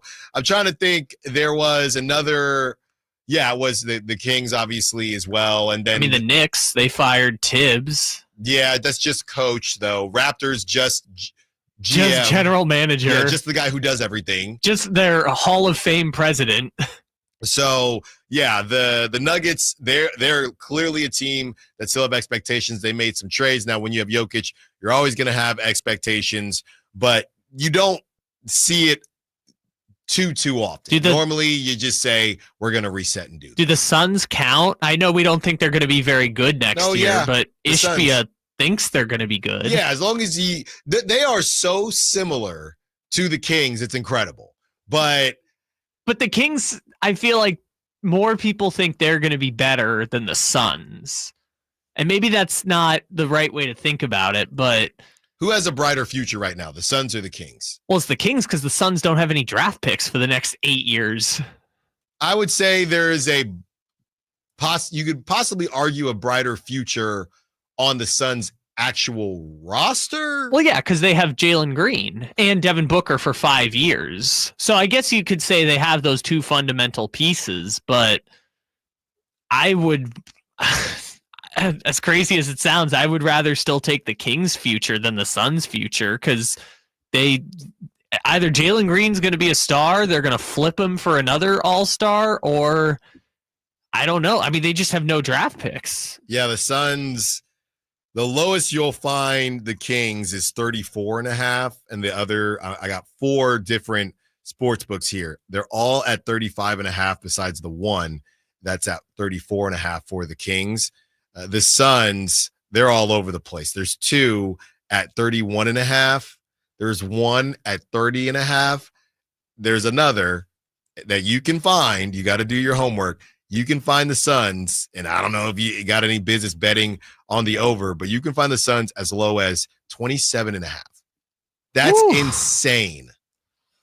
Insane. I mean, they're not going to be good, and that's the weird thing about it. They traded, 2 low first-round picks, but 2 first-round picks for Mark Williams. They drafted Malawak. They've got a few young guys, but Ryan not Dunn, a lot. the Ryan Dunns of the world. And they have a combination that the NBA should have never allowed, which is Grayson Allen and Dylan Brooks running around bullying people on the court. But you know what? That's why the argument is they're so similar to the Kings, because the Kings are in a better situation because they have more players that are going to be sought after in trades, I believe, and they have their picks. So it's easily the Kings. But they are similar in that the Suns know what their red button is. They have a red button. They're just refusing to press it. Well, and I don't know if it is the right idea to press it unless you can get your own draft picks back, because there's no point in tanking, right? Like, let's say the Suns go 34 and the Kings go 34 and they split the lottery odds. We could look at Tankathon and see what that would be, but let's say they both have the same record, both don't make a trade, and they're essentially both have the same 9% chance of winning the lottery. If we run the Tankathon and the Suns come up as the winners, their pick is going to like Memphis or something like that. Like they don't even have the hope of the Tankathon that we're running. I agree. The Kings are for sure in a better spot. But I'm saying they can move off of Devin Booker and give themselves a future. I'm just making the point the red button is worthless because you're getting picks in the Devin Booker deal. Yeah, but you're not getting your own picks, so there's no point in tanking. There's no point in tanking if you don't get your own picks. It would still be a better spot than they're currently in. I don't know if that's true, because at least I know Devin Booker is going to help them win at least a game or 5. Getting somebody's, I don't understand your argument. Getting somebody's first-round picks is better than having no first-round picks. No, I'd say having Devin Booker is better than getting some rando's first-round picks. I disagree. Now, if they trade Devin Booker to a team, get a bunch of picks, and then reroute it to Houston and Brooklyn to get their own picks back, then I think it makes sense. That's the same thing with the Bucks, right? If Giannis asks out, there's no point in them taking a bunch of draft picks if they don't get their own back. Then go get Devin Carter. We need more 2 guards. More 2 guards. Yeah, just more 2, and get Jalen Green too. How many 2 guards can you assemble on? We don't know the schedule yet. Which, by the way, schedule day can't come soon enough. But if the Suns and the Kings end up playing each other early enough in the season, we're gonna have 15? We could do an all shooting guard starting 10. We should, and I think they should. The 15 shooting guards playing between the Suns and the Kings. We're already here. I think that we should. All right, get those texts in for that suite with 20 tickets, August 20th. Diamond is what you're going to text into 916-339-1140. Get those in. We got one more for you at the bottom of the last hour of the show, which is upon us. A little bit of NFL talk coming up. Colin Cowherd doesn't believe in the Niners. Could adding Terry McLaurin help that belief, or is it even necessary? Allen Stiles, Sacktown Sports. The Carmichael Dave Show with Jason Ross. Throwing things at or onto a field or court can seriously injure people, unless it's that hockey thing where you throw the teddy bears on the ring. So they all get collected and given to kids. All of them? No bear left behind. You can listen to the Carmichael Dave Show with Jason Ross Monday through Friday from 6 a.m. to 10 a.m. on 1140 a.m. YouTube or the Sacktown Sports app. This is the story of the one. As a safety manager at a manufacturing plant, he does everything he can to keep his coworkers safe. From finding ways to reduce risks to keeping safety supplies in stock. And for that, he relies on Grainger. Grainger offers a broad range of quality products and next-day delivery, so he can always play it safe. Call 1-800-GRAINGER, click Grainger.com, or just stop by. Grainger, for the ones who get it done. Report brought to you by Xfinity, introducing the 5-year price guarantee. One internet price, 5 years guaranteed. Well, the accolades keep coming in for A's first baseman Nick Kurtz. Based on batting almost 400 with a slugging percentage of nearly 1,000 in July, he becomes the 10th player to be named Player of the Month and Rookie of the Month in the same calendar month, joining the likes of Buster Posey, Mike Trout, and Aaron Judge. Welcome to Dugout Radio, the undisputed home of Boomtown Baseball. The Wi-Fi is booming with Xfinity, baby. Our next caller is Stacy. How do you stay locked in on every pitch and play? We stream it all live on Xfinity Internet with low lag, 99.99% network reliability, and speeds faster than a base runner beating the throw to home plate. I stream on my TV, tablets, even my smart fridge. Smart fridge. With all those games, we gotta refuel. Stream live baseball with Wi-Fi built for the biggest moments. Xfinity. Restrictions apply. Actual speeds vary, not guaranteed. Football season is here at Kia of Vacaville. You can score big in a new 2025 Kia Niro LX with up to 53 MPG combined at Kia of Vacaville. Perfect for road trips, tailgates, and cruising to Levi Stadium in style and comfort. But don't wait. Inventory is limited at Kia of Vacaville, and these deals won't last long. Visit KiaVacaville.com or stop by right next to the Vacaville outlets for friendly service, easy shopping, and unbeatable value. All in one stop. Kia of Vacaville, where the adventure begins. Mark your calendars for a stacked lineup of live shows. It all starts August 23rd with Gypsy Kings at Hard Rock Live Sacramento and Super Soul Fest featuring Jeffrey Osborne at Thunder Valley.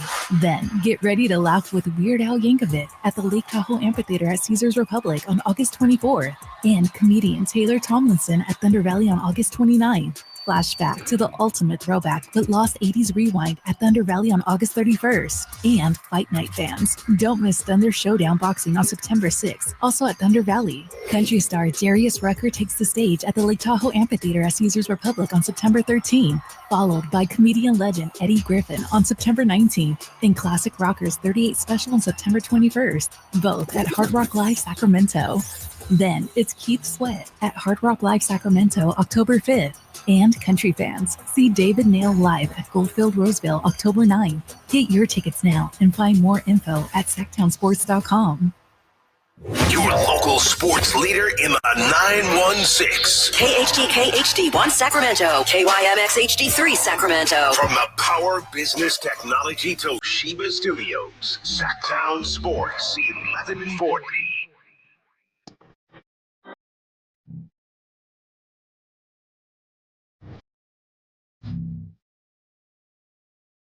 Live and local. It's Allen Stiles on Sacktown Sports.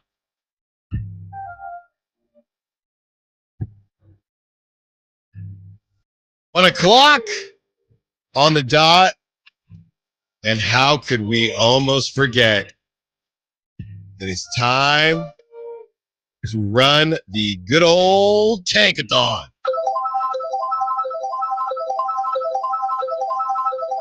Come on, baby. Had good luck this week. Oh, no. Oh, no. Oh, no. Oh, no. No. Do we have is this a first? Yes, it is. Wow. Tell the people. I think I know what happened, but tell the people. The Tankathon giveth, the Tankathon taketh away. With the 10th pick in the 2026 draft, the Kings get some dude. Well, let's look up the history of 10th picks in the draft. I'm sure we don't have to. I'm sure you could get something good. No, I'm sure. Listen to this. In this simulation, the Toronto Raptors jump up 10 spots to the first pick, and the Memphis Grizzlies jump up 10 spots to the second pick. This one was just a wash. This is not realistic. I mean, that is exactly what happened this year. This is not realistic. I mean, the Mavericks jumped all the way to the top. Just ran it again. 8. This is 8. We were due for this. Now Allen, 9. Allen, look, with the 10th pick in the NBA draft, the Sacramento Kings could select the next Cason Wallace, the next Mikal Bridges, the next Cam Reddish, or Jalen Smith from the Suns. Yep. Okay. We're going to run it tomorrow. Tomorrow's going to be a better day. The next CJ McCollum. No. It can't be CJ because he's got to hate us. So you got to pass. You got to pass on him. Okay. So we're going to pass on the next CJ McCollum to select the next Austin Rivers. I don't need you to have the bag work. Now we're talking. Now we're back. 10th pick in the 2010 draft, Paul George. Yeah. Or we could also get like Johnny Davis or Cody Williams. Wow, the 10 picks recently have been awful. Zaire Williams, Johnny Davis, Cody Williams, and Malawak, who apparently stunk it up during the summer league. So yeah. Not been great in recent years for the 10 pick. All right. Well, we will run it again tomorrow. Hopefully we will have some better luck. And the Niners actually got a bit lucky or have gotten a bit lucky with the Matthew Stafford injury. It's still thought that he's going to be ready for week 1. But let me just read this to you. And I know that Matthew Stafford has been dealing with injuries, it feels like throughout the most of it, the latter part of his career, if not all of it. But let me just read this to you, and you can make the decision for yourself, okay? From Ian Rappaport. Sources, Rams QB is dealing with an aggravated disc and has received an epidural to help him deal with it. Los Angeles has called him week to week, being cautious, but with plans for him to be ready for week 1. Look, man, they know better than I, but that doesn't sound great. An epidural, an aggravated disc. He's what? Is he 30? Is he still 37 or is he 38 now? I want to say 37. That doesn't sound great. Well, it's also bad for him because if you'll remember back when he was a Lion, I think it was early in his career, but like a decade ago, he had back surgery. Yeah, because he was an Iron Man in Detroit, but that was the one injury that blew him out was a back. He's 37 years old now. Jimmy Garoppolo is the QB1 as currently constructed. Here's my larger point. It's really not about week 1, right? It's really not about whether or not he'll be ready for week 1 to me. There's 18 weeks. This is the NFL. You have to get through the season. So it's not he can be ready for week 1 or not. He still has to play football. Plus, we also don't talk about this enough with the NFL, but like by week 14, half of the league is on their third string quarterback. Like how many times is it like a Tyron Huntley or a Taylor Heineke? Like how many where we have like Davis Mills matching up against like the fourth string quarterback for the Vikings? Like every year quarterbacks get blown out and half the teams have backups. I think at one point it was like only 4 quarterbacks made it through an entire season at one point. It's like, yeah, quarterbacks are all going to get hurt. It's why it's so valuable to have a backup. And guess who we're now one injury away from Stetson Bennett quarterbacking the Los Angeles Rams. Yeah. So I don't know how people could, or Rams fans specifically, could feel that positive about the injury. I know that the word out on Matthew Stafford is he's a tough son of a you-know-what, and he's going to go out there and he's going to compete regardless of what's going on. He's just always kind of dinged up, but it's one thing to get dinged up, like Kyle mentioned, throughout the season. It's another thing to be dinged up going into the season, and that just makes things a little bit different for me. Kyle, let's get to the Colin Cowherd sound on how he's not really believing in the Niners right now. I'm not as high on the Niners as J-Mac. I go Rams, Seahawks. The Niners have an easy schedule. I think they're old. I think the roster has holes. I think they wanted to keep Greenlaw and Hufanga. I do think Robert Saleh coming in helps. Sure. A lot of teams want to keep certain players and it doesn't work out for them.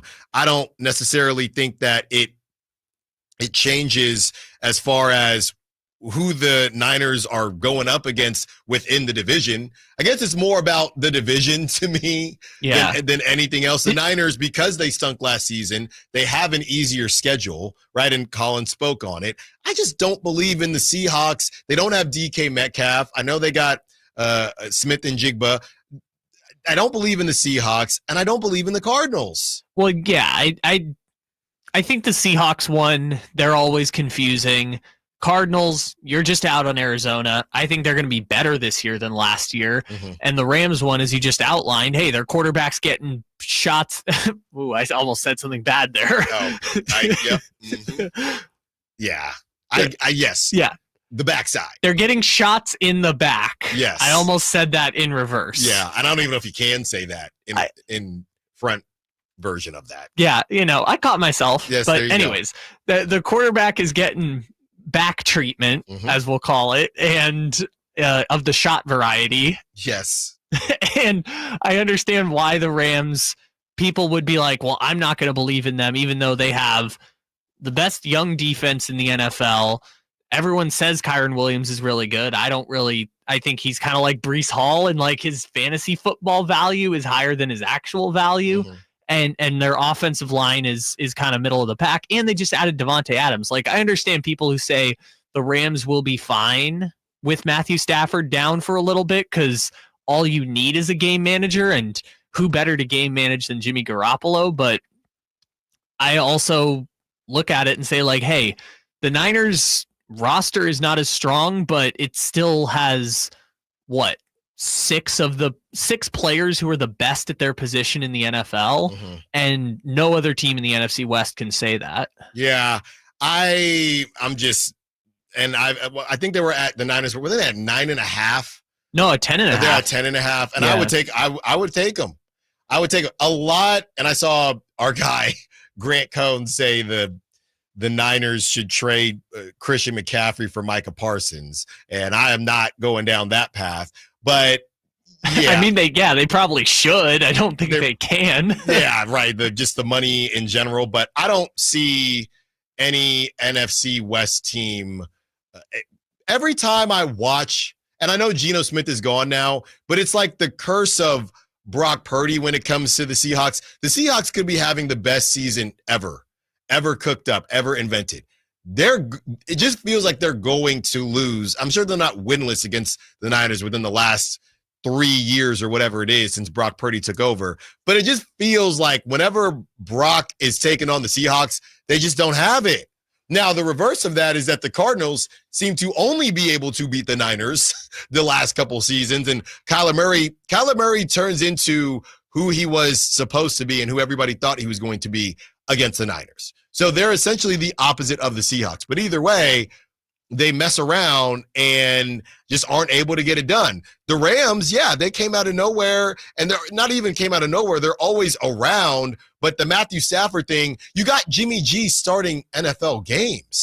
Just for reference, they are 4-1 with Brock Purdy against the Seahawks, and the only loss was the game when Debo said he was going to have 14 catches and had like 3. And they tried to force feed him, and it just didn't work. Yeah, exactly. That was the one loss. But good news about playing the Seahawks this year, Allen. It's week 1 and week 18. So it's going to be the first game of the season and the last game of the season. That's just high stakes right there, baby. Which also transitions into our next topic on the Niners. Hey, the Seahawks, it's going to be their first game with a new quarterback, first game with a new receiving core. They obviously have Cooper Kupp now and no DK Metcalf and no Tyler Lockett. But 49ers also are going to have maybe Jacob Cowing as their number 1 receiver. Because it's funny you say that. Our guy Brad from SF Niners, and everyone continues to talk about it. Brad says this, and the Niners are doing one of those combo of practices, and Brad says Pat Surtain forced an incompletion versus Ricky Pearsall. Ricky came back and won every 1v1 matchup after that. They're really, look, this is one of those times where we'll see what happens, and we obviously, I haven't been out there. I'm ready to watch Ricky Pearsall. Slick Rick, they are making it sound like Slick Rick is ready to make quite the leap. I was doom scrolling on TikTok, and they lead you down this path, so you have to watch the rest of the video. And certain TikTok videos, they don't allow you to skip through. You can turn off that ability to do that, so you got to watch the whole thing. And we're getting ready for fantasy football, and this guy says, there's one player last year I told you about, and I think he brought up, I think it was Brian Robinson in Jacksonville. He says, I had you last season. This season, there's one player that you can't miss on. He goes through all this stuff. Then he says, that player is Ricky Pearsall. So there is some random and part of that might be volume, just based on Brandon Ayuk not being ready. Well, and Juwan Jennings. And Juwan Jennings with the calf thing. But people are trying to convince us that Ricky Pearsall is about to be one of them ones this season. I mean, he might have to be. And look, I'll also make this point, right? This is the God, I can't remember who's the receiver from Buffalo that everyone Shakir, right? This is the argument of like, if you have a quality quarterback, he's just going to have to find somebody, right? And if you believe Brock Purdy to be the $250 million quarterback he didn't sign a contract for, then he's going to be able to elevate these receivers, and Ricky Pearsall happens to be the one in line to benefit the most from that, because he will essentially be the number one receiver. Now, he's the number 2 target because George Kittle obviously is still on this team, but he's in line to be the X receiver, the Brandon Ayuk, right? Many people said Brandon Ayuk's contract is only because of the connection with Brock Purdy. So now Brock Purdy's going to have a chance to do that with Ricky Pearsall, again, a former first-round pick in year 2, just like when Brandon Ayuk had that big breakout season. 916-339-1140. How confident are you that Brock Purdy will, quote-unquote, live up to his contract? Because I got some wide receiver updates for you right now. This is from John Lynch. Juwan's working, talking about Juwan Jennings, obviously. Juwan's working with our health and performance staff, trying to get back out on the field. He strained his calf in the offseason, and calves kind of linger. We keep talking about contract. We keep contract stuff behind the scenes. Juwan's a big part of who we are. He embodies a lot of who we want to be. So John Lynch, you never really know with GMs. They're always going to say the right thing. But John Lynch is saying it's legit, right? There was a question, is he just babying it because of this contract situation? John Lynch is saying that no, and I don't know if this is better or worse, but no, his calf is actually kind of jacked up, and he's trying to get back out on the field. Only Juwan Jennings knows, right, in these strain situations. I will say this, that it's a good excuse with everything that's happened in the NBA. That calf strain, look, if it is actually strained, but that calf is something that Juwan, whether he's hiding behind the contract stuff or not, I'm not playing. I am not messing around with a calf strain. We've seen way too many issues these last couple. Dre Greenlaw. He had, people don't remember, he had the calf strain on that calf before, and I'm looking at it in my mind right now on the sidelines, and I'm trying to get it out of my mind before he tore his Achilles or ruptured his Achilles during the Super Bowl. I don't want to laugh at the Achilles injury itself, but the one I will never forget is the NFL films of it, and then they panned to Shanahan, who didn't see what happened, and Shanahan's like, did Dre just blow out his knee on the ground? Oh, it was like, Shanahan just had no idea. He's like, did Dre just blow? He had no idea what was happening. But anyways, to that same point, Juwan Jennings has thrown touchdown passes in the Super Bowl. Yeah. You think he's really, really going to push it to get those few extra reps of preseason football? No. There's still, I think the first game is a month from today. Completely Completely different situation if Brandon Ayuk is ready to go, right? Maybe, and then again, I am not in any way saying that, the calf injury isn't what it seems to be. I'm just saying that NFL players and pro athletes in general are known to force the issue when they need to. Brandon Ayuk not being ready changes things for Juwan Jennings. And speaking of, this is from John Lynch via Cam Inman. John Lynch, quote, doesn't think Brandon Ayuk will be cleared for week 1, and no official timetable has been set for his ACL/MCL comeback. There you go right there. So Juwan is sitting there thinking, yeah, number 1, I'm not messing around with calf stuff. Number 2, you're throwing to Jacob Cowing and Slick Ricky Pearsall. And number 3, Brandon Ayuk is not even ready to return. He's not even ready to return. There's no timetable for his return. He jacked his knee up, man. He jacked his knee up. And that leads us into the conversation about Terry McLaurin. And I know that Whitey mentioned this because Matt Barrows will be on the show of The Athletic. And Whitey said, if you're the Commanders, why do this? This is not a normal ACL thing with Brandon Ayuk. It's ACL, MCL. This thing is tore up, man. So this is the argument that Matt Barrows is making for the Niners trading Brandon Ayuk for Scary Terry.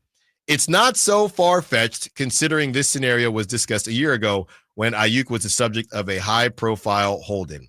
Ayuk had the Commanders at the top of possible trade destination because of his relationship with and admiration for Jaden Daniels. The 49ers probably would have acquiesced to his request if McLaurin was part of a trade package, but the Commanders didn't want to part with the receiver. A year later, would they reconsider?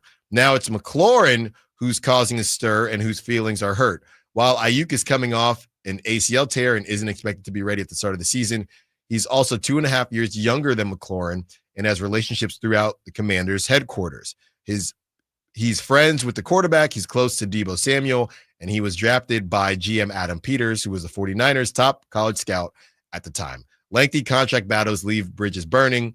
Wouldn't both players be happier where there's no smoke? That was beautifully written at the end there from Matt Barrows.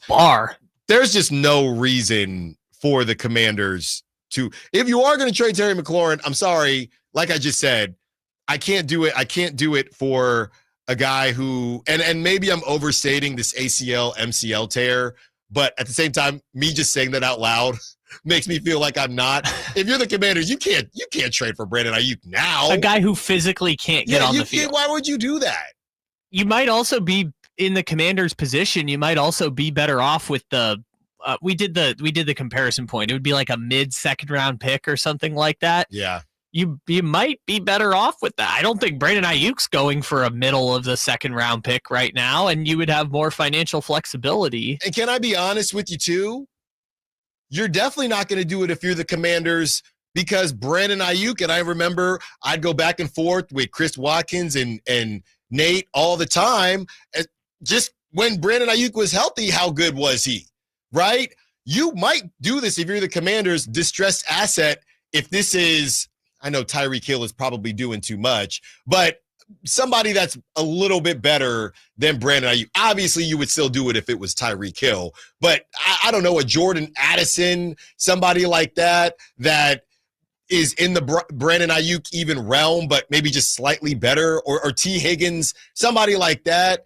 Obviously, because I'm not going to say Justin Jefferson, because obviously they would do that deal. Guys that are, I think, a little bit better than Brandon Ayuk, even if they were coming off of ACLs. Brandon Ayuk, I think he's good. I think he's really good at what he does. I think he's better than a possession receiver, I would say, but he runs really good routes. He's not going to wow you with his speed, and he's not going to run a ton of go routes. If you're the Commanders, there's just, you talk about risk, Kyle, we talked a lot after the show about risk versus reward. I just don't think the risk is worth the reward for the Commanders. For the Niners, if you're willing to do it, I'll do it right now. Yeah, well, we were willing to cash out Brandon Ayuk. We'll take Terry McLaurin, which I guess the one point that we haven't mentioned, and I don't think it's actually that valuable, but Barrows brings it up, is McDaniels and Ayuk playing together in college and already having that connection. Mm-hmm. But I don't think that's that valuable in the grand scheme of things. Well, like, it's nice. Derek Carr, and you sounded like Austin Rivers when you said that. I don't need you to have the bag work. Nice. It's nice, but okay. I don't need you to have the bag work. It's nice. Who was it? Devontae Adams, Derek Carr. We've seen this movie before, and Devontae Adams had some crazy numbers, but they didn't win a daggone thing. Yeah, Devontae Adams was first team All-Pro with Derek Carr. He balled out, but they didn't do anything. Well, that was also Josh McDaniels' fault. But besides the point, I do think that Terry McLaurin and Brandon Ayuk at this time a year ago were similar value. Now that is not the case, in part because Terry McLaurin balled out in the playoffs. And when our question for years was like, is Terry McLaurin actually that good, or is he just putting up numbers on bad teams? And then he balled out with Jaden Daniels. And I think the bigger problem, Brandon Ayuk tore his ACL and his MCL. Yes. And in what was that, in early October, and now they're saying he's not going to be available for early September of the next year to play, like physically not going to be cleared to play. So I think in the grand scheme of things, it's just Brandon Ayuk's value is down. But if they were to sell high and get like a Terry McLaurin, yes, of course the 49ers would do that. I just don't know why any other team would take on a hugely expensive a hugely expensive wide receiver without knowing how he's going to play back from injury. Grant Cohn, he'll do the instant analysis after the joint practices. And this was 33 minutes ago. Mykel Williams, who obviously the Niners drafted with that top pick, goes down with an apparent knee injury. So we will keep you in the loop on how serious that may or may not be. But yeah, I just don't see a reason for the San Francisco 49ers. Well, I should say the Commanders to do business with the Niners for a Brandon Ayuk. And it's so funny how things changed aggressively since last season. The Terry McLaurin conversation, he wasn't the unhappy receiver Brandon Ayuk was. And I'll say this, I'll never hate on anybody getting their money. So shout out to Brandon Ayuk for getting his money. He got his money and then immediately got hurt, which is basically saying, see, you never know. You never know when a lot is going to change in a heartbeat, especially in the NFL. Yeah, but the tough part, here's where the one key difference is, though, is that there's essentially like an age 29 plateau in the NFL. Like if you go back, it's like Antonio Brown plateaus at 29. DeAndre Hopkins plateaus at 29, right? Like that's for some reason, 29 years old is kind of when receivers stop performing at elite levels. Terry McLaurin is 29 years old, about to turn 30. I understand the hesitation to pay him top of the league money, not because of anything he's done, but because he's never been a top 5 receiver in the league and he's 30 years old. It's just a simple equation there. Versus Brandon Ayuk, at the time, he's like 24 years old and has the connection with Brock Purdy, and they're like contending for a Super Bowl right now. So they kind of had to make some decisions about whether they wanted to trade their all-pro wide receiver right before the season started when they were coming off of making the Super Bowl, right? So there's a few differences, but I agree with the premise. It's like these things turn on a dime, and now Terry McLaurin is the unhappy receiver holding out of training camp, and Brandon Ayuk is an afterthought.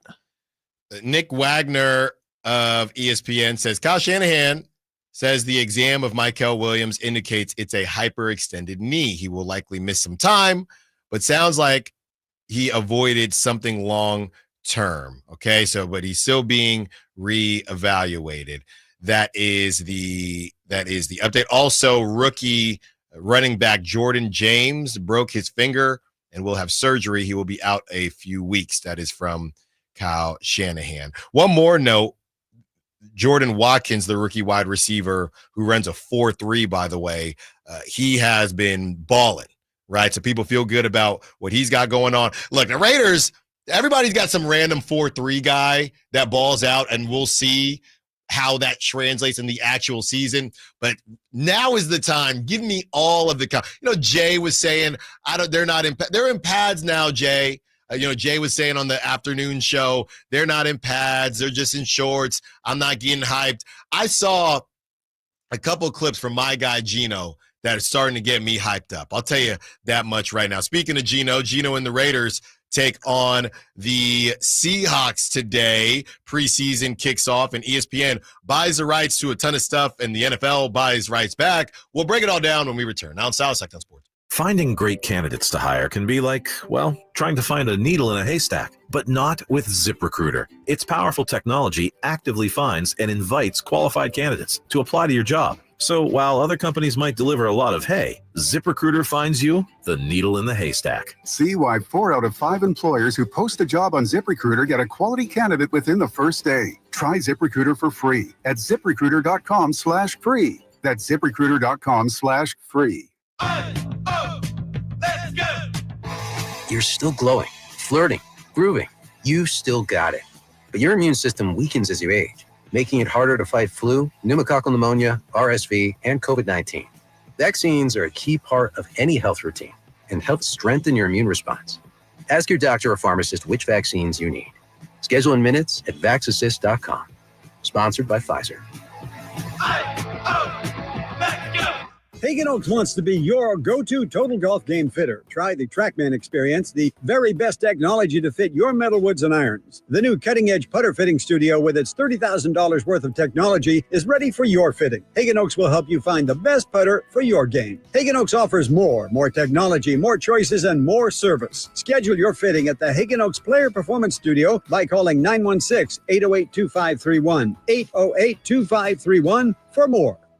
The Giant Summer Sale is here. Get giant savings on our giant selection only at Folsom Lake Honda, your one-stop Honda shop. Looking to own or lease? Save during the Honda Summer Event and drive a brand new Accord or Civic. See all our specials at FolsomLakeHonda.com. As a family-owned and operated dealership since 2009, customer service is our #1 priority. Our customers love doing business with us, and you will too. Folsom Lake Honda. Go to FolsomLakeHonda.com. Your one-stop Honda shop. Hey, it's Carmichael Dave here for Capital Casino, Sacramento's #1 poker room, inviting you to come join them every Wednesday for their midweek madness drawing, giving away $2,000 in total cash starting at 6 p.m. It's a safe and friendly environment, plenty of well-lit parking available, and it's conveniently located right there in downtown Sacramento. And remember, best food, best service, best games, 411 North 16th Street in downtown Sacramento. For more information, log on to capital-casino.com and gamble responsibly. 1-800-GAMBLER. Get ready for a night out with Jordan Davis.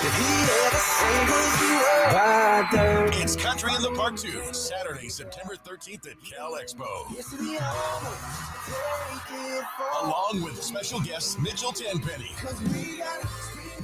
Locash, Vincent Mason, and Averyana. Make it a family day out with food trucks, games, dancing, and more. Saturday, September 13th at Cal Expo. Sponsored by the California Army National Guard and Hot Valley Brewing. Tickets at CITPFest.com.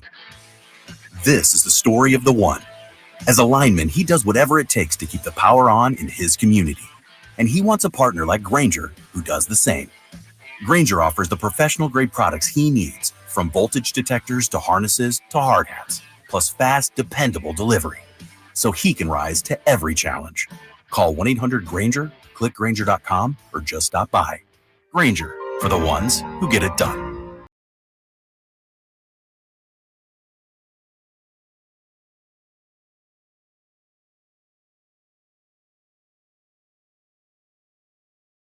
Styles. Watch the show on youtube.com/Sacktown Sports 1140. Or listen on the Sacktown Sports app. Let me tell you something right now. This is from Shifty QB1. His actual username, Raiders 1022. Did I fact check this? No. Okay? But I don't care. Raiders rookie Dante Thornton Jr. has officially earned his starting job. 3 players in NFL history to be 6'5" and run a 4.3 40. Calvin Johnson, Randy Moss, and Dante Thornton Jr. out of University of Tennessee. Let's get it going. Raiders. Do you hear that, Kyle? I mean, you got something here. That's a stud muffin right there. Got a 4th-round pick from Tennessee as your number 2 receiver. Sorry, he's the number 2 starter on that team. Let's go. He is going to be. Can you him in a dome with Geno and Brock Bowers and Ashton Jensen? They don't need a defense. You in this dome. They don't need a defense. All they need, or an offensive line. No, they don't. Buy Wilkins, because they're going to put up 50 points a game. I pulled up their depth chart. Jesus. They have a guy named DJ Glaze starting at right tackle. Excuse me? DJ Glaze is starting at right tackle. This is not going to go great for them. Glaze? Yes, like glazed donuts that you are yelling at Christopher Lott about because Dave brought in donuts and they didn't save you a glaze. Well, Dave ate my glazed donut. Dave ate your glaze. That's right. That's okay. right. Yeah, here we go. Yeah, anyways, they've got receivers that are names. They have a quarterback. They have a star running back and a star tight end. What else do you need? No, there's nothing else you need. Oh, and you have Max Crosby. That's right. Didn't they give Adam Butler a big contract too? It's time to go, man. It's Dante time. We're gonna learn today. Everybody's gonna learn today. By the way, I won't get to watch because I will be at River Cats today. Also, you got about 30 more minutes. So if you live in Elk Grove or you're close enough by, stop by the annual backpack and school supply drive and drop off some goods to support the youth in Sacramento by donating those supplies: highlighters, Post-its, whiteout, mechanical pencils and pens, composition notebooks that are college ruled, binders, folders, pencil pouches, glue sticks, colored pencils. Okay? And in crosstalk, we'll give you one more chance at the lucky keyword for the day. Okay, so that's coming up in about 8-9 minutes. We have the breakdown for you as ESPN buys the rights. We have all of this spider web of stuff going on. All right, ESPN has been busy. ESPN buys the rights to NFL RedZone, NFL Network, and NFL Fantasy Football for a 10% stake in, ESPN got those rights and ESPN gave up 10%, or ESPN sold 10% equity, 10% of equity in ESPN to the NFL to acquire this stuff. NFL Network will operate out of ESPN studios in Bristol, Los Angeles, and New York. I thought they got rid of the Los Angeles studios. Maybe not anymore. Maybe not anymore. Yeah, I guess so. Bristol and New York. Excuse me. They just got rid of Sports Center Los Angeles. Maybe they didn't get rid of the building. They just don't do Sports Center Los just Angeles not paying the rent there anymore. Right. And New York as well. Deal will lead to ESPN being the official fantasy football partner of the NFL. They also own licensing of RedZone, which ESPN can use for college football. The other breaking news, WWE premium live events are headed to ESPN platforms starting in 2026. And last but not least, NFL will also own a stake in CBS as part of their merger with Skydance. So TLDR, ESPN and NFL did a deal. RedZone will be run by ESPN, but it shouldn't be changing. If anything, it should just give more opportunities, as Roger Goodell mentioned, to see a RedZone in college football, which would be awesome. I guess I'm trying to think of other deals where they're not going to touch baseball, obviously, because ESPN's done with baseball. But also, you wouldn't call it RedZone. No, I think they call it, what do they call it on MLB Network? Extra innings or something? Extra innings, I think, is the service that you can watch games. They call it something. There's a lot of baseball, and you can figure it out. Or bases loaded. Bases loaded is, I think, what it's called for at least the College World Series. So yeah, a lot going on. I want to throw this out here because I'm not gonna to lie to y'all. I grew up in the 90s, okay? N64, the whole bit. I can remember like it was yesterday.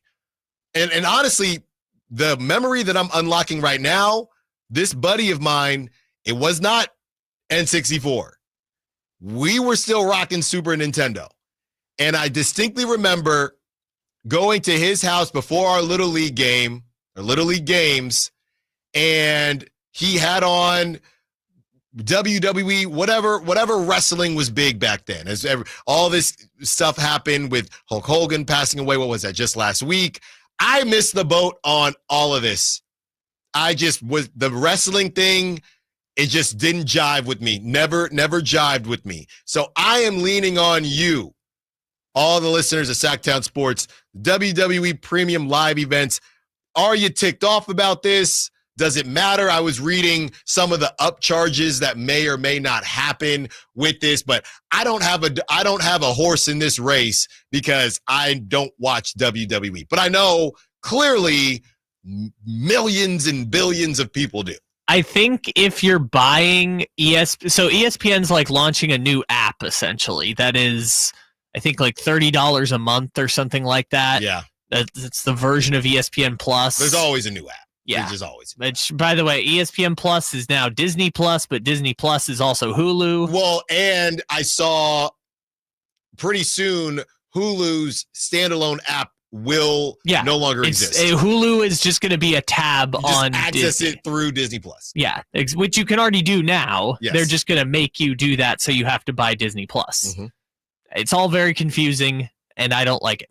As someone who has watched probably 40 minutes of wrestling in his entire life, I also do not have a horse in the race, but it seems like the people who already have ESPN Plus are going to be fine. Yeah. But if you want to buy this standalone event, you have to, it's kind of like UFC pay-per-views, I think, but smaller.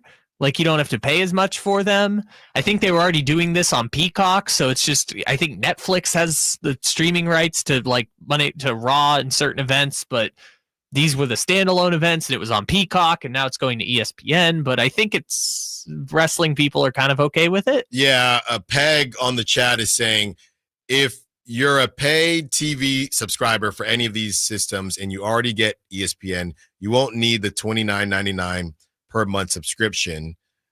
And yeah, Charter, Spectrum, DirecTV, Fubo TV, all that stuff, Hulu Live TV, stuff like that. That's from WrestleNomics. So thank you, Peg, for that.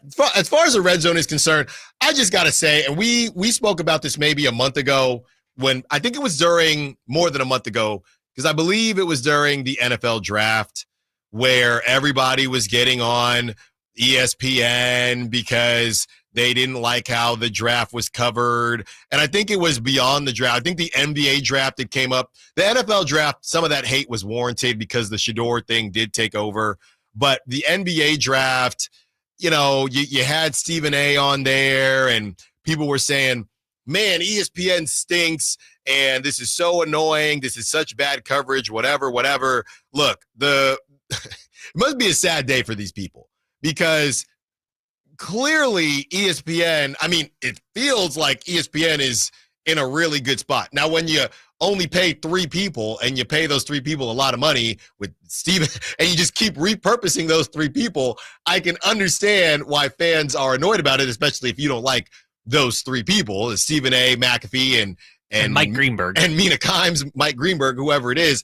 I get all that, but unfortunately, you're just going to have to suck it up because ESPN is just monopolizing this thing along with the NFL, and it just is what it is. Well, I don't even think it's a monopolizing thing. I think it is ESPN made the strategic decision, and probably, this is what their money was telling them, which is the only thing that matters is rights to games, rights to broadcast, rights to use film. Those are the only things that are valuable in this modern media economy. Everything else will sort itself out, but the big money is made in rights. And they've gone so far all the way in on getting the rights that they're selling equity in the company now, which is look, most companies pay cash when they're doing transactions. Selling equity in a company is kind of crazy, especially one that's owned by Disney. Yeah. And you're saying Disney isn't putting in the cash to essentially buy these properties from the NFL? Like, the big part of the story for me is like, oh, wow, if you're selling equity in a company, you really are spending more than you're making right now. And that's what Disney has to do to compete in the modern age with the NBCs and the Foxes and the CBSs and everything else. Whitey Gleason joins us to close out the show. Allen Stiles, Sacktown Sports. Americans may not agree on much, but we agree on Social Security. We all pay in. It ought to be there when we need it. Social Security could face a funding gap in less than a decade, and I don't want to see a pay cut. I'm with AARP in the fight to protect the Social Security we earned. Pledge to protect Social Security at aarp.org/weearnedit. That's aarp.org/weearnedit. Paid for by AARP.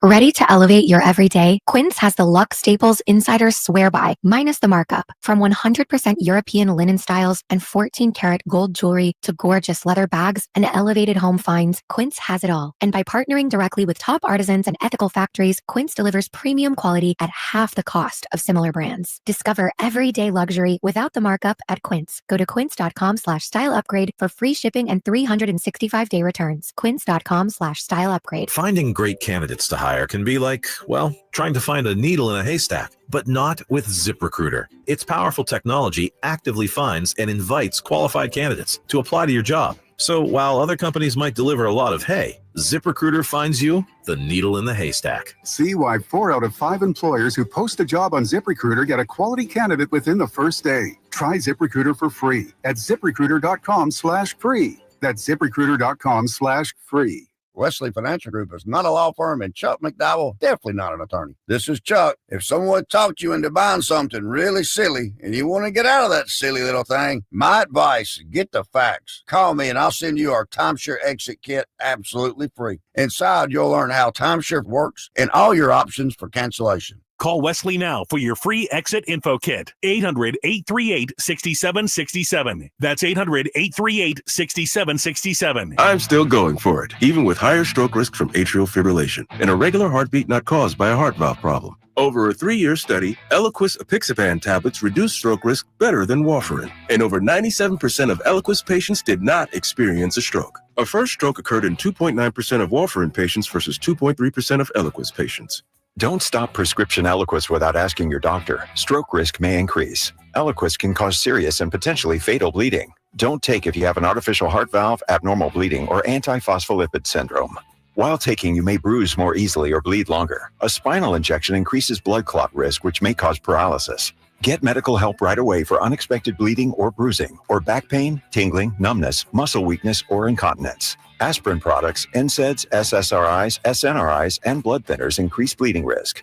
Tell your doctor about planned medical or dental procedures. Learn more at Eliquis.com or call 1-855-ELIQUIS. For 25 award-winning years in Northern California, Ashton & Price is your local injury law firm. Pro attorney tip: if a firm presents as local but they're in LA, red flag. If your first consultation is not with a lawyer, big red flag.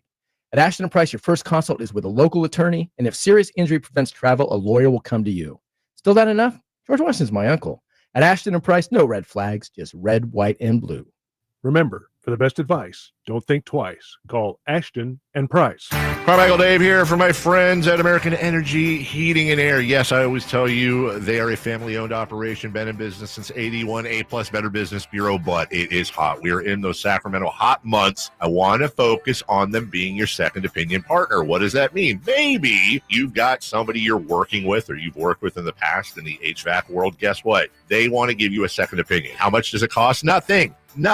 You call them up and say, hey, can I get a second opinion on this deal? They come out and they either say, wow, that's a great deal, you should feel better about that. Or they say, we can beat that price. And usually they're going to beat it by a lot. Guess what? You just saved money and it didn't cost you anything to find out. It's a no-lose situation. Go with a trusted company. American Energy, 916-520-9990. That's 916-520-9990 or AmericanEnergyAir.com. Jingle Singers, take it away. Call 916-520-9990. $99.90 now. Sacramento Chrysler Dodge Jeep Ram has the biggest selection, the best prices, and unbeatable customer service. Check them out online, sacsuperstore.com, for the guaranteed lowest price on Chrysler, Dodge, Jeep, and Ram. Open until 10 o'clock and right across from Hagen Oaks Golf Course. sacsuperstore.com.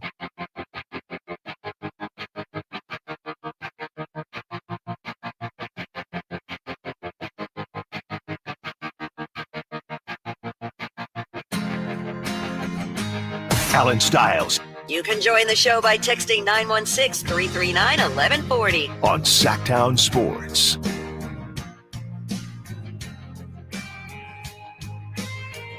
Whitey Gleason. Whitey, where are you watching the NFL games tonight? Are you going to go out? Are you barbecuing? I'll have both TVs on at home, Al. Right, and the computer. Yes. Yeah. Yeah, both computers. Yeah. And the phone. You got to do it, Whitey. Yeah. You got to do it. By the way, you're a baseball player. Throw this and hit the camera. This is a little mini. I don't want to hit the camera. I'm going to mess it up. No, I'll hit I've something done it. else. Just hit right under the No, camera. hit whatever you want. Yeah. Don't worry, you're not going to Just hit a the pinpoint camera. arm. That's right under. It's pretty close. It's right under. Pretty close. By the Pretty way, accurate. somebody on the Sack chat kept saying that I look like I coach for LSU. Huh. Ed Orgeron? Hey. No, actually. Why? You can do it. Whenever anyone says, no, go ahead, do it. That's calling someone's bluff, No. like we talked about. The Ed Orgeron is fair game. Everyone's got a swamp monster voice. There's definitely a list of random national championship winners that, hey, I'm not going to say whether they were good or bad coaches, but just great situations. Because Ed Orgeron, didn't he have Burrow? So he had Burrow. Not only, he had Burrow, Jamar Chase, and Yes, Justin he Jefferson. had that team. The other name I always think about, who I think he got fired maybe a year or two after, and I don't know if he ever. I think he had gotten one more head coaching gig, and then after that became the defensive coordinator forever. Gene Chizik owes everything to Cam Newton. Yes. He won that random national championship and never got, I think he was the North Carolina defensive coordinator forever. He was the North Carolina defensive coordinator where in his first game gave up 70 points to Appalachian National State. champion because, hey, it's all part of it. He recruited, he got Cam to go. So shout out to them real quick, Whitey, before we get into this. Let's see. You're left-handed. See how I do left-handed. I wasn't trying to hit it. I was not trying to hit it. Okay. But speaking of throwing, Sweet Life with Allen Stiles, you can see some real flamethrowers from the Sacramento River Cats. We're giving you the chance to live the sweet life with me, Allen Stiles, this week with the ultimate giveaway of a Sacramento River Cats suite for August 20th. Each suite includes 20 tickets, dedicated suite attendant, cable television and climate control, indoor and outdoor seating, panoramic view of the game, and access to the Sky River Casino Solon Club. Listen all week for the keyword of the day and text it in to 916-339-1140 for your chance to win. You can do that right now. The keyword today, Diamond, D-I-A-M-O-N-D, Diamond. Who are the Cats playing, do you know?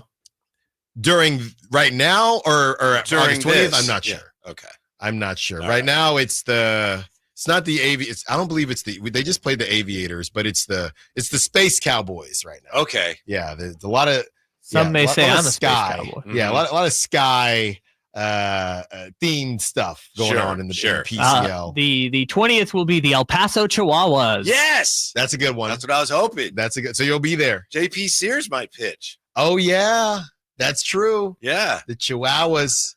Wow, that's going to be sad for JP Sears going from pitching for the A's in Sutter Health Park to the Chihuahuas in Sutter Health Park. Well, it's always so funny because when the Aviators were playing the River Cats, JJ Bleday was still in AAA.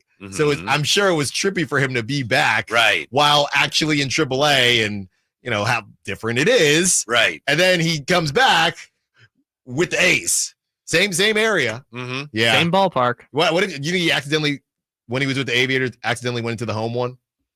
Sure. You know? Sure it happened. Right. He just walked out to the outfield and tried to open, and he was just like, that's Yeah. weird. This is not, What's going on? it's not working. Whitey, we talked about a ton today, and Brendan Nunez joined us at 12 o'clock. the main theme of the show was probably flexibility and why I feel that Scott Perry is just not tripping over this season at all. It's not to say it's going to be a fun season, but we were having discussions about the Kings versus the Suns. And look, we're not comparing yourself to the Suns is not a good starting point, but whether or not they get Jonathan Kaminga, they have so many different options. We went back and forth with somebody on the Sack Chat about Domantas Sabonis' value, but hey, not getting the biggest haul you think is not the same as it's going to be hard to move or an immovable contract. This season might not be a ton of fun for the fans, but the light but the light at the end of the tunnel is there, assuming that Scott Perry makes the correct moves, or they do surprise people and we do get a random playoff run. So I think it's you go into this season with the with fairly low expectations. You might get surprised, but either way, Scott Perry is just waiting, and the closer he gets to trade deadline, I called it the Sacramento Kings buffet. Right, teams are going to start calling. I like a 27-year-old two guard. Let me get a Malik Monk. We need a closer. Let me go with a DeMar DeRozan. And I think it'd be more like the concession stands at the Speedway Classic during the delay, where there was no food. Oh, give me a break! Did you hear about that? I did hear. Yeah, they ran out of food. People were getting hot dogs with no buns and nachos with no cheese. That's more like what the Kings would have. That's to just offer chips. right now. That's not true, Whitey. You're saying it's not what the Kings will be? Because that is a fact. What Whitey is saying is a fact. That did happen. Yeah, no. I know I'm just saying, happened. I don't see how the Kings with the current roster be like a buffet. It's a buffet. Whatever you need, we've got it. Yeah, we got what you need. We don't have any fours, but we have two guards. No. You misunderstand the buffet. The buffet doesn't have like high quality thing. It's got little mac and cheese, little chicken soup. The buffet has everything. Dinosaur nuggets. Yeah, I was trying to call it Golden Corral. Well, it's Soup Plantation is what I grew up with. Do you know what that is, Whitey? I heard you talking about it. I got to say, it's got to be like the worst name for a buffet ever. But that's not your fault. Whitey said it, not me. Well, you could have said it earlier, you coward. I was just gonna let you rock, coward. Jesus. I was just gonna let. Hey, you're the one throwing plantations around. All right, we ain't gonna go there. Whitey, I did have to, in school. Speaking of Golden Corral, they expected us to go out there and face guys throwing 96, and they were feeding us Golden Corral the day before. Right. Who are you facing that was 96? Pat Light, the famous story, my highlight reel, baby. MLB Network, 2 strikeouts and a ground out. That reminds me, Alan, of years ago, I was with the Sacramento Mountain Lions, the UFL before the current UFL, and late in the year, we were in Las Vegas. We're going to play the Las Vegas Locomotives, and the league was having some financial issues, and people were concerned about getting paid. And I got all my money, but we're in there. We're having a breakfast day of the game. Now the players didn't know it. I didn't know it. They had a more formal breakfast, a better breakfast, more substantial a little later. This was just like a warm up. Right. Players didn't know that, so they're like, "We got to play a game tonight. We're getting Cheerios and croissants." And this guy comes in, and he brings in his tray of cereal and muffins and stuff, and he's looking at it, and one of his teammates says, "You just got continental, B-word." So when were they supposed to eat the second? I don't know. It was like an hour or two. It was I don't know how they were supposed to know that. Yeah, but I remember they were really upset. They had to play football that night. And what do we got? Here's some juice. Here's some Cheerios. Go get them. Is these are the UFL? UFL, Sacramento Mountain Lions, with Dante Culpepper. You know who on the team? Yes, sir. Yeah, you know who else was on that team? John David Washington. That's right. And also Andrew the son? Sandejo. Yes, the guy from Tenet. Yeah. My twin? Denzel I talked to him on the sideline once. No, you didn't. I did. Yeah, it was when that movie came out about the runaway train. That might have been the name of it. And I said, I saw your movie. That's great. And he just went, You know who was a coach on the Sacramento Mountain Lions? No. Yes. Mike McDaniel. I don't remember that. Coach but of the Dolphins. How long ago was this? This was 2010. And they also played in 2011, but I was not involved. Okay, that makes more sense. Yeah, we played Oh, against Bullet Train. Was it Bullet Train? That's Brad Pitt. That is a movie, but it wasn't that. Bullet Train. No, I know the movie you're talking about because he had glasses. It might have been Runaway Train. I don't know. Hold on, It was like that. Hold on. Now I want to know. It would have been 2010, came out Denzel. October. But we played a game against Omaha once, Allen. Unstoppable. Unstoppable. Thank you. It was. Ooh, let's read the review of this. No, we don't have. Yeah, I thought it was pretty good. Yeah. I wasn't kidding when I told that to him. He just didn't care. But it was Dante Culpepper against Jeff Garcia. Remember ESPN saying the best quarterback matchup of the weekend is in Omaha. Oh, I see what's happening now. They were on the way out. Kind of, yeah. They were trying to work their way back in. Yes, they were trying to get back in. Yeah. Got out. They were out. Mm-hmm. Now they're back in. Wow. What's coming up on the show today, Whitey? Today, a friend of yours will be joining us. I did many shows with him in the Bay Area, Northern California sports Can legend. I guess? Yeah. Oh, wait. No, never mind. Ray Ratto. Ray? Yes. Ray Ratto. You got him to do a radio show? Yeah, he's coming on with us. Also, Jerry Reynolds with us today. Wow, you got that is a good lineup there. Thank you, Alan. I appreciate that. You got a good lineup. I got it. Well, I would say The thing is with Ray, it could go any way. Tell Ray I say hello, and he'll probably say something inappropriate. Yeah, I have to be careful with that. He'll say, "Who's that guy?" Yeah, pretty much. All right. Well, that sounds like a good one, Whitey. It was definitely a good one here, and I'll tell you this much. Well, no, yeah. Terry McLaurin. I guess the Niners should be interested, but is there any world where the Commanders would take Brandon Ayuk? No, I don't see it. I don't either. I mean, they need Terry McLaurin, the Commanders. Right. Yeah. Their time is now. Mm-hmm. Their time is now. I saw something else, Micah Parsons for Christian McCaffrey. This was a Grant Cohn special, by the way. Yeah. Well, Micah wasn't at practice today, and now there was Jerry, so maybe we're getting something done. Yeah. I'm going to pay you. I'm going to pay you on my time. Better than your Ed Orgeron. I didn't do it.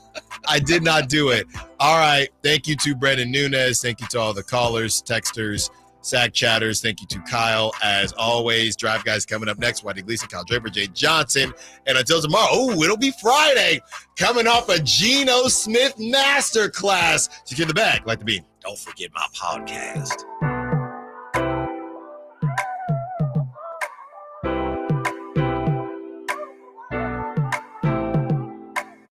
Don't forget my podcast. Gotta go. Drive Guys. From the 925, Braun has not lived up to his end of the bargain. Fake bubble